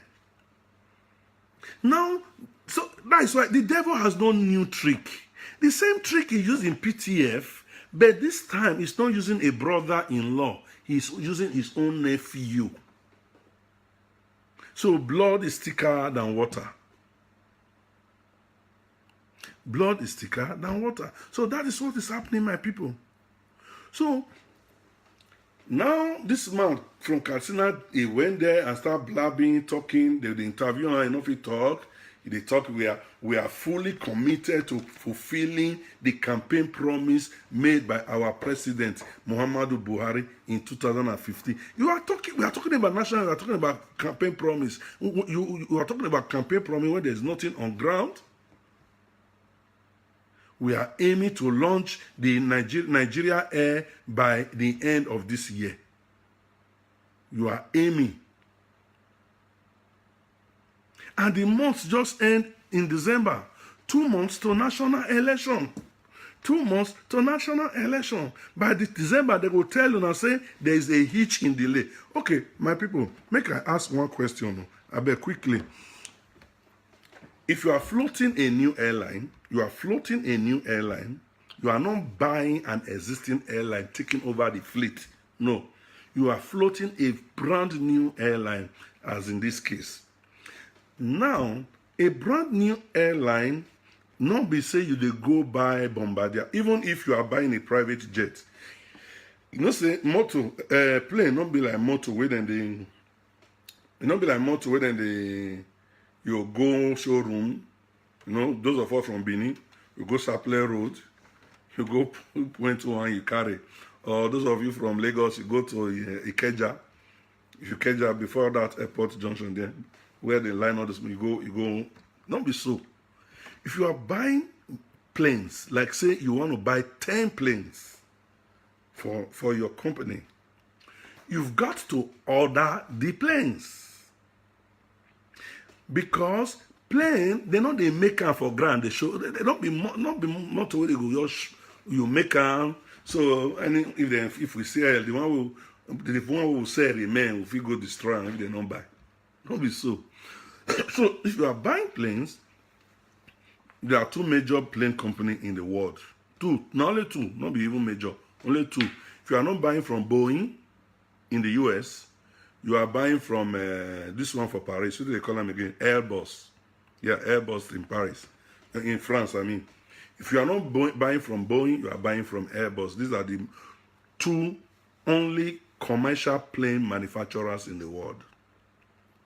So, now, this is a company that have not sourced partnership. They are still looking for partners to the tune of $5.7 billion. They never get partners as we speak. And eventually they can't get partner. They will now come and decide what type of plane they want, what sizes, the distance, and all the bobo, you know, they'll come decide on one. They will come place order. Yes, and if they are buying from Boeing, they will not place order from Boeing and give Boeing their specification. If they are buying from Airbus, they will give Airbus their specification. So Airbus, now we now look at their presentation and begin to give the plane to their designers. Yeah, they may not redesign the structure, because either you are buying Boeing 737, 747, 757, 777, as the case may be. Those ones have the physical structures. But the interior needs to be customized to the name you are carrying. If you enter Lufthansa or British Airways, everything inside they carry, then they crest and die. They go crest the plane, die, crest everywhere. You will see, this is Lufthansa, this is British Airways. Yeah, this internet gets sense. Okay, even the handrail, they go crest and everything must be crest. On every little plastic, every little aluminum, every little rug, every little leather is crested. They are customized. So before Boeing will supply you 10 planes for your company, for a starter, it's going to take nothing less than 4 years for them to manufacture your plane. Because then you not go just stop them. They get their regular, their regular plane. They get their regular this thing. So you don't just stop them. You give them time. So you'll give them time. Everything they go crest down for you. It's good. It take 3 to 4 years for them to manufacture plane. Not be motor, not be toothpick. Even motor, they take time to take delivery. If you need custom made cars, go to the custom builders. Go to, what do they call this guy, exhibits where they pimp my ride, where they pimp ride. Tell them they pimp one ride for you. Because if they take 1 month to pimp one existing ride. No, talk of plane, brand new, everything made from scratch. You are telling us you want to launch an airline in December. And some Nigerians are challenging me when I am telling them that this is a fraud. You are challenging me when I'm saying this is a fraud. This is a fraud of the highest order. It's a fraud of the highest order. So how are you going to take delivery of 10 or 20 aircraft in 4 months? How are you going to take delivery of these things? And you want me to sit down here and tell my people, my fellow Nigerians or my fellow Edolites or my fellow Southerners or fellow Niger Delta, because this is not my domain where they represent. You understand? So these are my domain that are representing. You want me to tell them that you are telling the truth when I see the obvious lies in what you're doing. When I see that there is a reason why you are doing this, because you are not daft. I know Buhari is not daft. I've told you guys, this man is not daft. That ear, when we say the pain, and I lie, now wash. Now wash. He knows what he's doing. Okay. That's being said and done. As we speak, Nigeria airport is the most expensive airport in the whole world. The most expensive airport in the whole world. All international carriers are complaining about Nigeria airports. That is the most expensive. The taxes they pay to fly to Nigeria. You see, are you not wondering why it's very expensive to fly to Nigeria? And it's now they bear the pain. Now all those expenses are put into our tickets that we buy. They are put into our tickets. Fly from here to Bangkok, see how much. They'll tell you $500. Within Europe, we fly within Euro low cost. 100 euros, 80 euros within Europe, low cost. Lagos to Abuja now how much? Lagos to Benin now how much? 30 minutes ride, flight. So airlines are complaining that Nigeria is the most expensive airport in the world, and the ugliest. So imagine one of the most beautiful airports in the world is, I think, in Hong Kong, maybe Hong Kong, is it Hong Kong, Singapore airports. Those, even Dubai. Okay, let me not go that far. No, go with Europe. We know airports where they see now.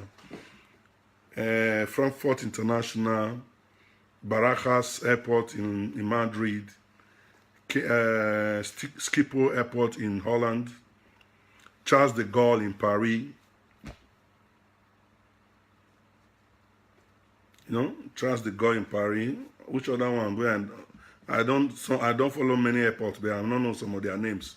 These are the ones I name. Okay, I know Fiumicino in Rome and Malpensa in Milan. Yeah, I know those ones. So some of these airports, all of them are more beautiful than Nigeria airports, more sophisticated. Even Kotoka International Airport in Ghana, more beautiful, more sophisticated, more, more amenities. They are, and here neither they pay tax in high currency, and yet they are cheaper to operate than Nigerian airports. In Frankfurt Airport, the toilet inside Frankfurt Airport may be up to 100. The toilet. But the toilet in Nigeria Airport, Murtala Mohammed, if you reach 10, I mean public toilet, I don't know about the private. Public toilet, if you reach 10, make a payment. Because I know they have 2 here in wing 1. They have 2 in the other wing. 1 for men, 1 for women. So then maybe if you don't go inside, maybe they can't get one. In short, you enter airport, it's smelling. Everywhere is oozy. Everywhere is hot. You enter airport, for night, NEPA sees light. Immigration, they use torchlight till they stamp passport. Sometimes the torchlight will not work. They will shake and not will work.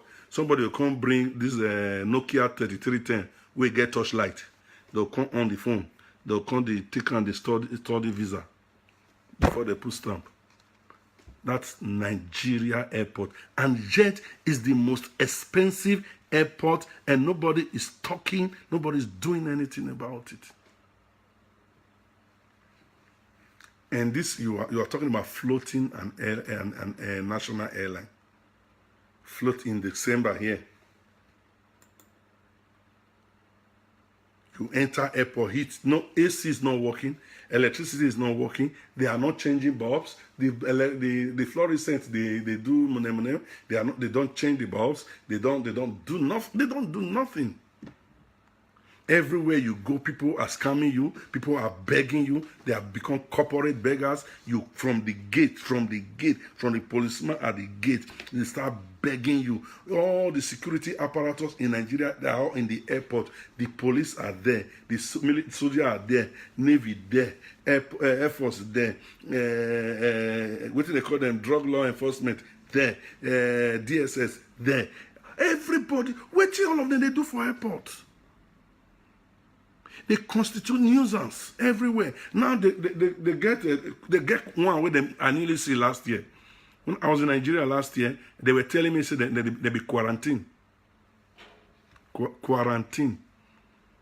All they do is that any agro product where you carry any food stuff, they will say put them for cellophane. Go take quarantine certificate. They will give you quarantine certificate. They'll write ticket for you. You don't still pay. They will put them.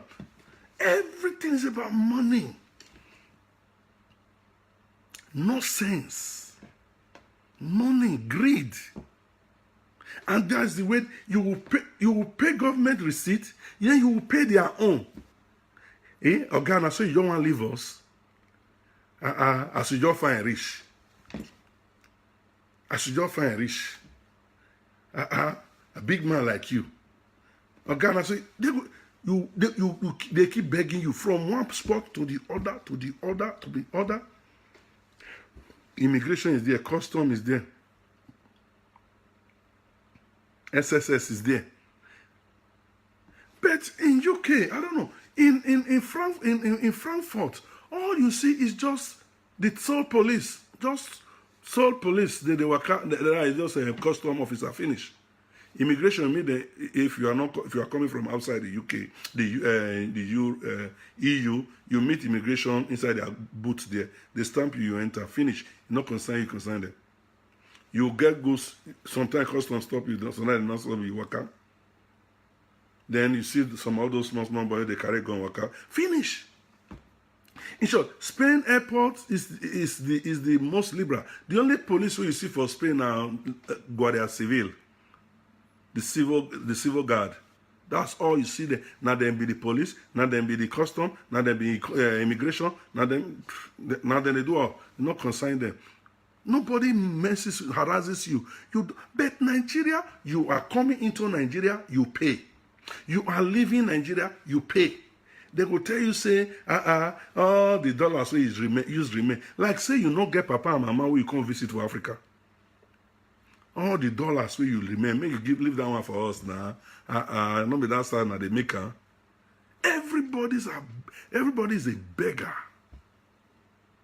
The shameful thing is that they can't get started when they see they take the beg on Igbo. Now that one they make me shame. If to say only Africans, only way they beg, now if still good. They don't get how they take the beg on Igbo. It's shameful. It's a disgrace. And this is a nation where these are issues where full ground, they never resolve them. They want to launch national career. They want to launch national career. How are you going to do that? Eh? How they want to do that? Now, first of all, have they ever resolved the reason why every successive national carrier they crumble?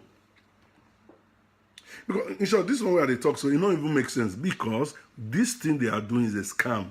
So if now it can make sense if only they genuinely really want to start a national carrier. If they genuinely wanted to start a national carrier, these questions would have been pertinent. Because in 2004, that 2004, there's some investors and Virgin Atlantic Airways, the way Richard Branson come, they signed a joint venture. They created a national carrier, Virgin Nigeria, like I told you. Okay. After that 2004 here, after Virgin Nigeria started, in 2 years, within 2 years of operating, Virgin Nigeria has already carried 1 million passengers. In 2 years, has already carried 1 million passengers, which means the beginning was good. But because Nigeria in 2008, that is 4 years later. 4 years later, Virgin Atlantic announced their plan to sell their stake. They said they don't get interest again. And they were having 49% stake in it. They said they want to sell and they are not really. So, waiting make Virgin Atlantic sell their stake in Nigerian Airways. Waiting make them sell. And then if after selling, they can say they want to withdraw their name. They don't want to make Virgin name. They attach to that Nigeria at all. They withdraw their name from it. They refuse to let it to be linked to it. So that was in 2008. Then later in September 2009, Virgin Nigeria now changed their name to Nigerian Eagle Airlines. Only for website. Nigeria Eagle Airline. Now you see, may I tell you the fraud? Nigeria, when the Nigeria Airways died, they changed to Nigeria Eagle Airlines. You know what they were doing? Nigeria Eagle Airlines not get planes again. They not get business again. They still get websites. When they were Nigeria Virgin Atlantic, because we were a member of AITA, they get concession within they give them. It's like when a nation, for example, Lufthansa, if Lufthansa fly to Nigeria 5 times or 3 times a week, they will give the same concession to Nigeria to fly their national carrier to Germany, same 3 times a week. Now it be the agreement. It's the AITA agreement. Now Nigeria don't bankrupt, they don't get airline. So they go flag this logo. This the Nigerian Eagle Airlines. They go create the same thing where they want to do now, the same scam now. They go change the Nigerian name to Nigerian Eagle Airline. That Nigerian Eagle Airline, they take and sell tickets to people. They can't get what they call, if they follow some European airline, you get what they call Star Alliance. They can't get alliance with some other countries. So that when you want to fly, they'll give you, when you buy ticket, they'll give you Nigeria Eagle. They'll tell you, say, that they are affiliated to Ethiopia Airlines, that they are affiliated to Kenya Airways and all that, Emirates and all that. So when you want to fly, This concession, when they buy, they will come sell the ticket to Ethiopia Airlines. So you bought Nigeria Eagles Airline, but when you are flying, you fly Ethiopia. When you are flying, you fly Kenya Airways or you fly Emirates. But this is the scam that was going on. They were using it to make money. Only website was what was existing. So now them be wants to do now. Now them be wants to do now. So after some while, I think this man Jimon Ibrahim acquired the majority stake in the for the Nigeria rebranding of Air Nigeria. That time they now announced a rebranding from Nigeria Eagle Airline to Air Nigeria. Because the one who did na Nigeria Air, that one na Air Nigeria at that time. Jimon Ibrahim. The airline not will work from 2010 to 2012.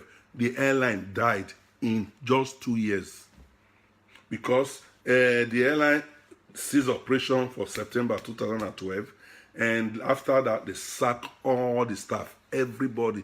They sacked everybody. Now that time the whole thing died. Since 2012 till now, nobody know what happened. The same thing. Let's assume una never even carry out study. You have not carried out study. You have not done any research. Nothing. Nothing has come out. Nobody. I mean, no recommendation. This is why the Nigerian Airways died, or the Nigerian Virgin Nigeria died, or Nigeria Airways. From Nigerian Airways to Virgin Nigeria. From Virgin Nigeria to Nigerian Eagle. From Nigerian Eagle to Air Nigeria. 4 airlines, national carrier, died. 4. Now you want to start another one. You remove, you carry Air, go left, carry Nigeria, go back. From Air Nigeria, it's now Nigeria Air. Now, without no reason, no proof, no study, say this is why it crumbled, this is what it must be done, this is what we do to make sure this doesn't happen again.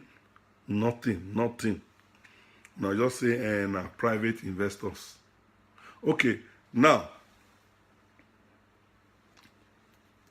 we know that Nigeria is the most populous African nation. Nigeria, this aviation business is supposed to be very, very good in Nigeria. Nigeria get population. Nigeria get passengers. We're supposed to fly for air from Benin, Lagos, Port Harcourt, Makurdi, Calabar. Now, good business.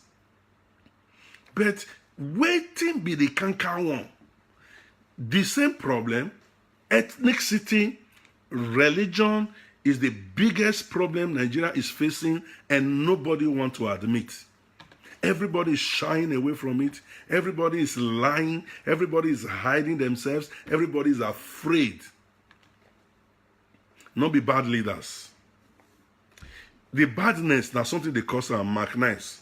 Yeah, it's bad leaders, but something makes people seem bad. People are bad when there is something where they value more than other things. They side with the other thing that they value.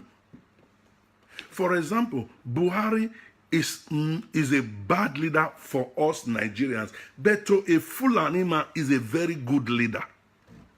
That is the point. We have very myopic view about life. We are very selfish in nature. We are very selfish, self-centered. We always seek our own. We don't have a general interest for the good of mankind. Very few people. Very few people.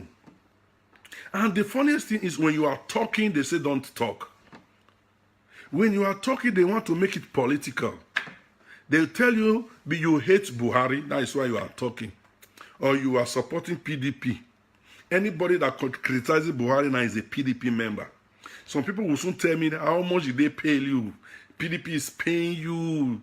PDP is paying you. That's why you are talking like this. So it's not true.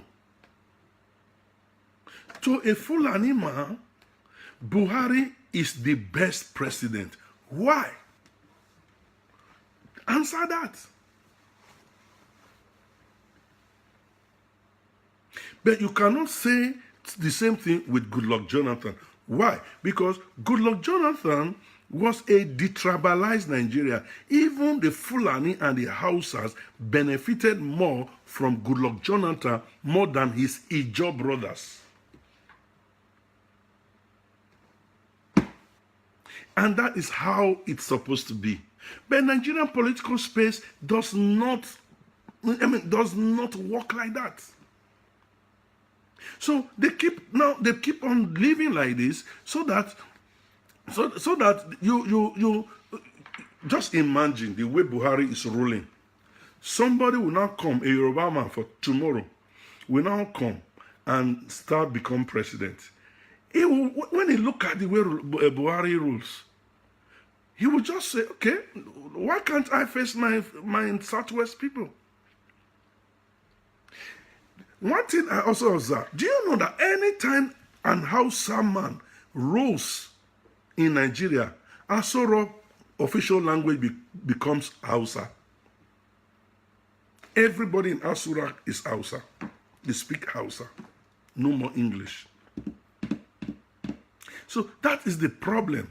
That is the problem. But now, we keep diverting. So Nigeria matter, no, you know if you talk on straight.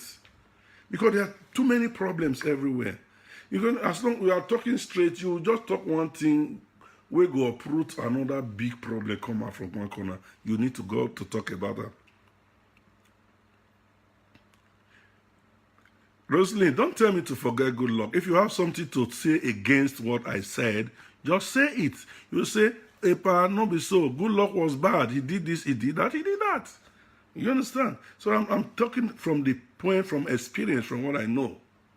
Are you not telling me, are you going to tell me the Hausa did not benefit from Goodluck more than the South? They did. He built 9 universities in the North. He built only, how many in the South? 3. He gave them 157 Almajiri boarding schools. Did he build any traditional school or whatever in the South? No. He didn't. He built this Abuja railway, Abuja light rail that the Buhari how do they call it? Commissioned. Abuja light rail that Buhari just commissioned. It was it not initiated by Obasanjo and contracted by Goodluck Jonathan and was almost 90% completed before he left office? It's not from Abuja to Abuja. Abuja not be not. Kaduna Kanu, Abuja Kaduna Railway, where Goodluck Jonathan did, no be not. Lagos Kaduna Railway, no be Lagos to North. We not get single railway for Niger Delta. So, if he was not a detribalized man, he will not act like Buhari. Buhari has never done anything in the South. What he don't do? Nothing. He want to import grass for his cow. He wants us to give them cattle colonies so that they stop killing us. He promised us, yes, he promised Edo State international airport to be opened before. Okay, now, another direction. Buhari promised us that they are going to turn a Benin airport to international airport to be open within 12 months. And about 4 months, let me say 4 months don't pass. 4 months don't pass. Remaining few months now. And the same scam, where then they do for this Air Nigeria, now they do us. They said that thing, Oshomole and our governor, Obaseki, they use and scam them so that may they give them, they give Oshomole APC national chairman, and so that may we give them cattle land for cattle. That is why they promise. They also promise to dredge Geregele River and make it a seaport. And these are all scam. Bet you nothing they happen. Airport where they want to turn to international airport in 12 months. There is no. If you know what it takes, when Goodluck Jonathan renovated international airport, This during Stella, when Stella Odua was there, they renovated the major airports in Nigeria. They even renovated Benin Airport. When Stella Odua was there, they renovated some part of the international airport. Even those parts that were renovated international airport took them more than 2 years, and they never see complete as we speak. Probably Buhari halted the project. Some part of it is still not complete as we speak. So if that is the case, now you're telling me you want to turn one airport into an international airport with passenger and cargo terminal in 12 months. That will not be scam.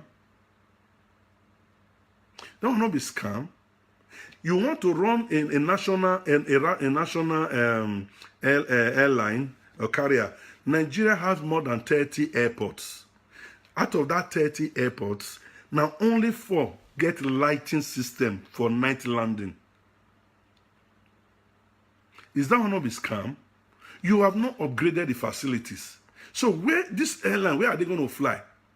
If you are saying international, you are not even a member of AITA anymore. How are you going to fly international? AITA membership, not be one day then they take you. You will submit for membership. They will come and check your facilities. That one they take months. So if not they do momo things. That will take months or if not years to come and assess you whether you qualify. So it's very obvious. So please, people that are doubting that are saying, calling us names that we are enemy of progress, we are working for PDP, please stop. If you need money to buy sense, if market day where they buy, please buy. Borrow money, buy. If na prayer you need to pray for sense, pray for sense. If na school you need to go to get sense, go school. If na research, you need to research to get sense, they research. If na to they listen to us, you need to they listen to us to get sense. Please, they listen to us. Subscribe to our channel. Subscribe to my page, St. Lexy Uji Osunde Illumination. Because very soon I will be talking from that page. St. Lexy Uji Osunde Illumination. That is the page we'll be using very soon to accommodate more people. Because people are complaining, they are sending me friend requests and I cannot accept. You know? So that we all of us will get sense. Me, I need more sense. You too will still talk sense to me because I need more sense. As I talk sense to you, you go to talk sense to me. We'll talk sense to each other. All right? So that is the thing. So this scam must stop. This scam must stop. We must stop all this. You see, like right now, Nigeria have a large amount of private jets, more than commercial vehicles. No, Nigeria is a private jet business oriented country right now. So why is it like that? How come? Why there are very few carriers operation in Nigeria? Some even most of the private even private airliners that are not government, they are all struggling. They are all struggling. Before Bulk, it was Arik. Before Arik Airline, the other time, you know, government took over Arik. And after government took over Arik, they say now the one manager, before they know, they crumble Arik Airline. Down at number 5 airlines. They crumble Arik. They killed Arik and they delved Arik into a debt to the tune of $800 million. Arik was owing $800 million. The government took over from them. They say they want to make our national carrier. They kill her. So a government that have successfully killed everything they do. So not be only aviation they kill, I tell you. They kill everything. Education, they kill them now. Military, they kill them. Police, they kill them. Nigeria, people used to be proud that Nigeria has the best military, land military in the world. But now look at military, Nigerian military. Look at Nigerian police. Nigerian police used to go to Gambia and serve. Nigerian police. Look at what they are look at what is becoming. Look at what the person they are putting at the helm of affair in Nigerian police. They kill it. Now Nigeria custom they never kill. Where Atiku Abubakar make all his billions as a custom officer. Now he wants to come and rule us and steal the rest. Which one department? Education, they kill them. They killed education. The only thriving industry in Nigeria is religion. Religious industry is the only thriving industry. And they are all messing up. Nobody's controlling them. They are all messing up. They are afraid to talk. Because they don't want to offend. They don't want to offend this one. They don't want to offend that one. So my people, it's a mess. It's a mess. All of them don't kaput. The reason they kaput, number one, this lack of corporate governance. There's no good government in place. We have a very bad history of infrastructure, airport infrastructure in Nigeria. We don't know how to maintain infrastructure. All this one who they talk, if they buy brand new plane today, in 5 years time, fear not let me enter. If it be new, I feel still enter. But in another 5 years, fear not let me enter because they're not going to maintain nothing. Airports are supposed to operate a 24-hour service in Nigeria. Around the world, 24 hours. Most countries, 18 hours, busy schedule. But most airports in Nigeria are closed by 10 o'clock. Go find out. 10 o'clock, airports don't close. No lights, even no lights everywhere, done that. My people, anyway, somebody want to contribute. Let us give him time to discuss, to tell us his mind. What's going on? Hello, good evening. Hello, good evening.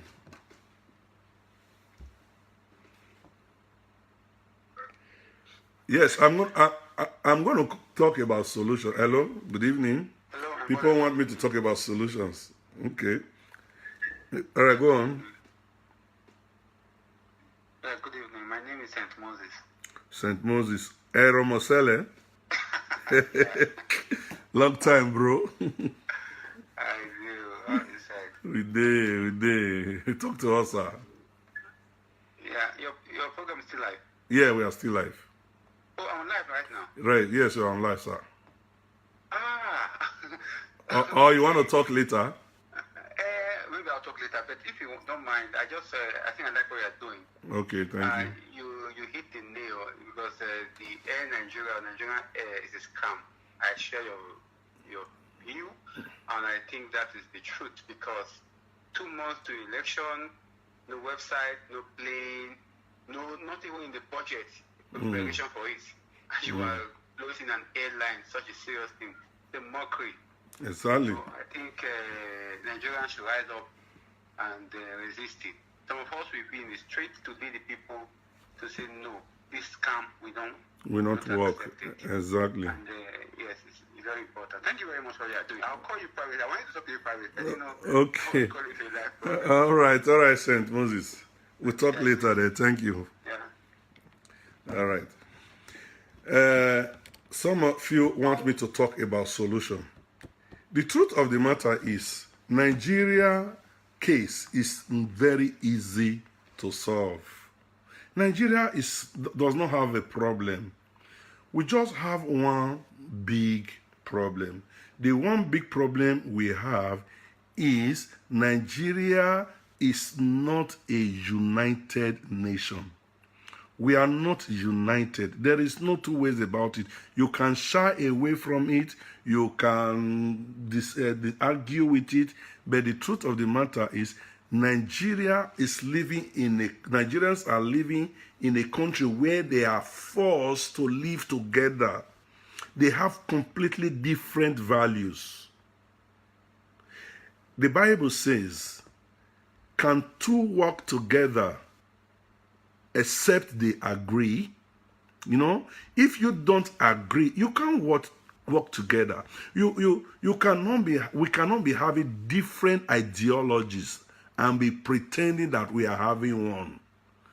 It's not working. That is the problem with Nigeria. It's not that Nigerians don't want to do good. It's just that Nigerians have personal interest. Like I was telling you, Buhari is not a bad president to a Fulani man. It's the best thing that has ever happened to a Fulani man. That is Buhari for you. All right? But Nigeria must come to a point where we must say, what we are operating right now is rubbish. There is no institution in Nigeria that will not be torn to pieces under this current document we are operating on. The problem that is wrong with Nigeria is a foundational problem. It is the constitution we operate. It is not a constitution made by the people. It is a constitution that was imposed on the people that does not have my interest, that does not have your interest. It is a segregational constitution. That is where the problem is. That is why anybody that comes to the throne or to sit in the office, we always want to seek his own interest and the interest of his people. And anybody that wants to seek the general interest will lose out. That is why I talk about Goodluck Jonathan. Somebody say, why are you supporting Goodluck Jonathan? Goodluck Jonathan was one president that was seeking the interest of the general public. Yes, there was corruption in his regime. There is corruption right now, even right now. There is corruption everywhere. The corruption in Buhari administration is worse than the corruption in Goodluck Jonathan administration. So what we operate is to gangatuan for money to be overlooked, because we have the idea of concentrating big money in one place. For God's sake, big money is enticing. How can you bring every money to the central purse? And then you have billions upon billions controlled by one person. And it is too much. They can't even, the work will be too much. So until we come to a point where my only place, I am for regional government. Until we start practicing regional government in Nigeria, we are going to continue to move in these cycles for eternity. Why? Because whoever comes there will seek the interest of his people, because we are too numerous. We are tribal people. We are regional people. We are not a united people. There is no patriotic zeal in Nigeria because we don't have any unifying force. We don't have anything that unified us as Nigerians. Nothing. What is Nigerian pride? Can anybody tell me one thing that is Nigerian pride? Nothing. But I have an Edo pride. You have an Igbo pride. You have a Yoruba pride. You probably have an Hausa or a Fulani pride. You could have a Tiv pride, Ijo, Urobo, whatever. If you want to even go away from the extreme of tribal pride, I can even identify with a Bendel pride. It's easier for me to accept a Urobo, a Shekiri, Ijo people, Esan, Afemai, Auchi. It's easier for me to accept them because they are close. This is the nature. This is our nature. It is how we all are. It's like telling a goat to go and side with a dog against another goat. It is human nature. So we come from a region where there is so much diversity. And that diversity, you have to protect your own identity first.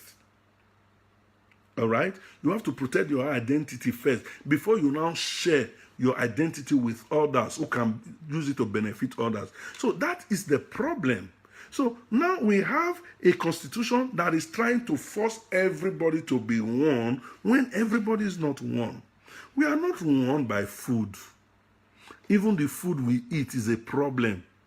Okay, let's leave the Niger Delta. If I want to go, I'm even closer to a Yoruba man than a Nupe man. Because myself and the Yorubas, we have common ancestry. We have common history. We have common culture. We have common food. We probably have common greeting. Some of our traditions are common. So it's easier for me to accept them. So now, if we go to the eastern part of Nigeria, I'm still closer to them. But immediately I cross to Kaduna, I am in another country. I don't understand myself anymore. Kaduna is still a little bit okay. Go to Kano. In short, when you are in Kano, you are lost. You are in another galaxy. Go to Sokoto. In short, you are just, the houses are different, the air is different, the food is different, the people are different, the mentality is different, the orientation is different. You are not the same. There's no, but our politicians, they will be lying to you. They'll be telling you, we are all one, united we stand, divided we fall. These are all lies. It's a lie. I've been to many states in the north. It's a lie. They look at you suspiciously. And when they come to you, you look at them suspiciously. And it's a fact. So these are the fundamental problem. This is where it's all springing from. It's not about just trying to, that some of these people want to be deliberately bad. They don't want to be deliberately. Assuming everybody is a Fulani man, and Buhari is our president, and we are all cattle rearers, will we be having this problem? We will have the best cattle nation in the world. You see, the problem springs from differences in ideologies, differences in belief. Religion plays a vital role. Religion plays another significant, vital role.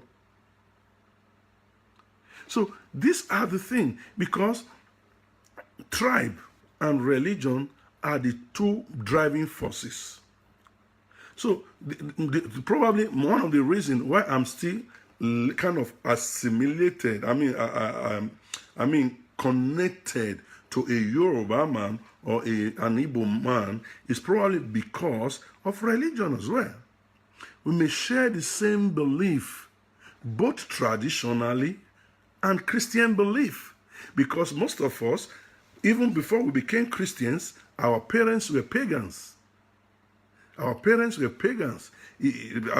Just like some Yoruba, some of our parents serve Ogun, some Oromila or whatever they serve. So our parents, our forefathers have common religious affinity, and they gave birth to us. We grew up in their homes. So now some of us became Christians. Even with being Christian, we still share that affinity with them. So that there's no love lost. But to a northerner, or rather a northern Muslim, or a tribal northerner, a Fulani man, or a Kanuri man, there's sharp difference. This is where, if I talk like this, people will say, you are a religious bigot, you are this one. No, these are the underlying factors that people don't mention. They don't want you to mention. It's offensive. They want you to be politically correct. They don't want you to talk like this. You have to. And this is why we are in this mess. If you are politically correct, you don't, as long as I respect your religion, you should respect mine. I can't force mine on you. Don't force yours on me. Don't force me to, if you want me to believe you, convince me. Don't force me. Either you preach to me or you do good things to me to be convinced. So that is the other thing. So until we come to that point where we all agree that the division is the problem in Nigeria, then where everybody will now come together and decide how we will live. Because what they are agitating for is not a problem. No, if Fulani want to have colonies all over their state, that is not a problem. Have your colony in your area, not in my state. Okay? If you have a Fulani colony or cattle colony, have it in your area, not in my state. Then I have my gari, my poultry farm, my piggery farm, my fishery in my region. So when I bring my fish to you, I sell it to you for money. Then I will use the money as a medium of exchange to buy my own cattle. You must not bring your cattle to me. Wait until I come and buy. Wait until I come and buy. If you must bring it to me, fine. We are not quarreling. Come to my place, buy a land, fence it round, put your cattle in it when you are selling it. As long as your cattle remain within the confines of your land, we don't have problem. You see, but when because of tribal affinity and interest, a president of a country want to use the collective patrimony of 180 million people to begin to interfere in the business affair of his own tribe, then something is wrong somewhere. Something is wrong somewhere. So nobody is going to accept that. Because if I'm going to you, then I don't need a fish pond in Katsina State. If I want to bring fish from Niger Delta to Katsina State, I will transport it there. If I have a place, I put it. If I have a buyer, a supplier, I give to them. They give me money. I don't understand. So that is, everybody are connected to their tribe, their religion, and their region. But we don't have national interest. There is nothing patriotic in Nigeria. Why? It is not our fault, because we don't have a unifying force. There is not unifying national force.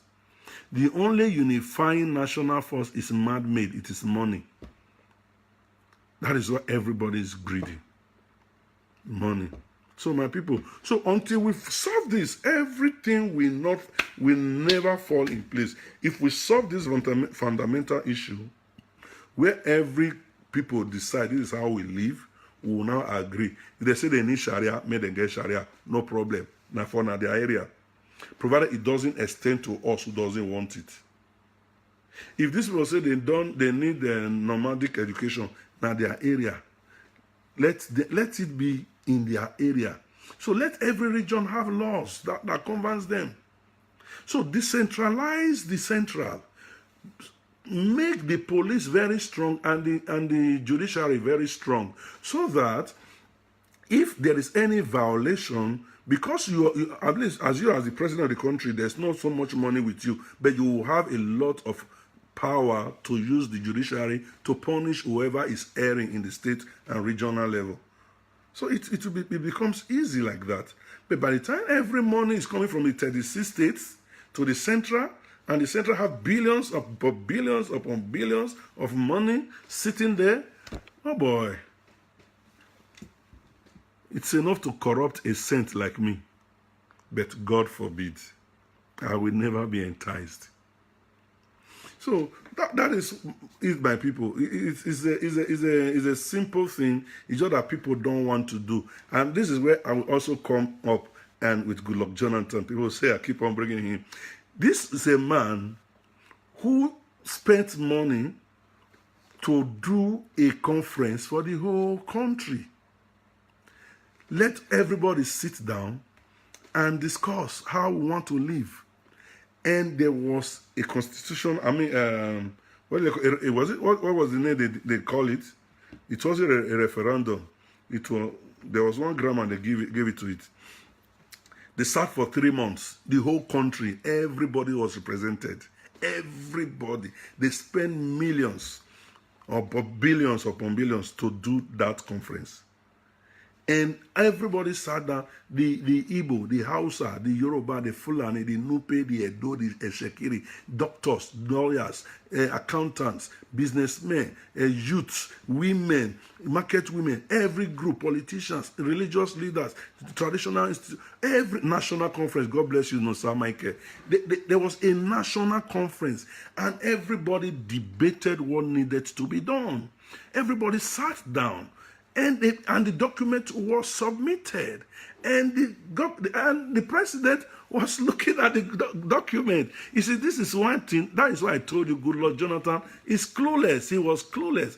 He was looking at the document. He submitted it to the National Assembly or whatever, and they were keeping, because there were too many opposing forces. There was a group that wanted to march away, the Adamawa group. They said, the Adamawa, the traditional ruler, said he was angry. He took his people. He said he's the Adamawa of Nigeria and Cameroon. If Nigeria does not want them, they will move over to Cameroon. There was a lot of commotion and other, but there were a lot of brain games. Eventually, there were a lot of politicking and horse trading. And eventually, they now disagree. I think, who was the chairman? Was it? There was Bola Ajibola was there. I think Bola Ajibola was Bola Ajibola was the vice president, and the other, Okoroni or something Okoroni was also there, was the chairman. So this is what happened. But where is the document today? Where is the document today? No, if we must all stay together, that document must come out. We must ratify that document. Otherwise, Nigeria will continue to be in a mess. There's no solution to sight. We will deceive ourselves until everybody devolves to regional government. Nigeria will continue to be like this. Because anybody goes there, they will want to seek their own tribal and personal interest. And if you become a good person, they will scam you out of the way, because goodness is not part of the structure on ground. The government, the Constitution of Nigeria does not favor you being good at all, because there are so many loopholes. There are so many loopholes of escape in Nigerian Constitution. If you commit a crime in Nigeria, there are a lot of ways of escape. It's only when you are poor that you will be punished. Don't you find it funny that rich people and influential people don't get punished? It is not that there's GBT in the court sentences. No, the laws have so many loopholes. A good lawyer will find a way to free you, because the way they are making the laws, they are making the laws ambiguous. Most of our laws are very ambiguous. They have double meaning. It will say this thing here, and another lawyer will interpret it in another way. It will make sense. This is a country where judicial precedents, they don't even follow it. For example, look at this cattle colony. There is a judicial precedence against cattle colony in Nigeria, which means by law, and it is a Supreme Court judgment that outlawed cattle colony in Nigeria, which means by law, cattle colony is supposed to be illegal. But this is a Fulani and a cattle rearer president, or a president who involved in cattle business, that is propagating something that the law of the land is against. And if they interpret that law for you, you discover that there's another clause somewhere that is giving him an escape route. So that is the constitution we are operating. It's worse than a tissue paper. It's a worthless constitution. Seriously, if you ask me. Until we do something about this constitution, we'll just continue to go in cycle. The only thing we can do is to give power to the people. Even outside the constitution, we will say this is what we want for our people. When our governors, our presidents, our head of states, or whoever, our political leaders want to cheat the common people, we, the common people, will say no, because it is our power they are using to rule us. So I cannot give you my own vote, my own power for you to oppress me. So I have the right, because politics is a game of number, all right? So when we come out en masse to demand one thing, they have no option. They will listen. That is the thing. So my people, I think we have spent so much time tonight. Let us call it quit here. It was nice having you guys around, having to come and listen. Please, before you sign out, make sure you share this video. Make sure you share it wide. Let people listen, and maybe somebody will get one or two things from there. So I'm sorry I didn't give you all the solutions to Nigeria, to the problem of this Nigeria, whatever, because it does not make sense. It will not work. We know the solution. It will not work because of the structure, the documents on ground. It won't work. It won't work. Not be only Air Nigeria don't die now.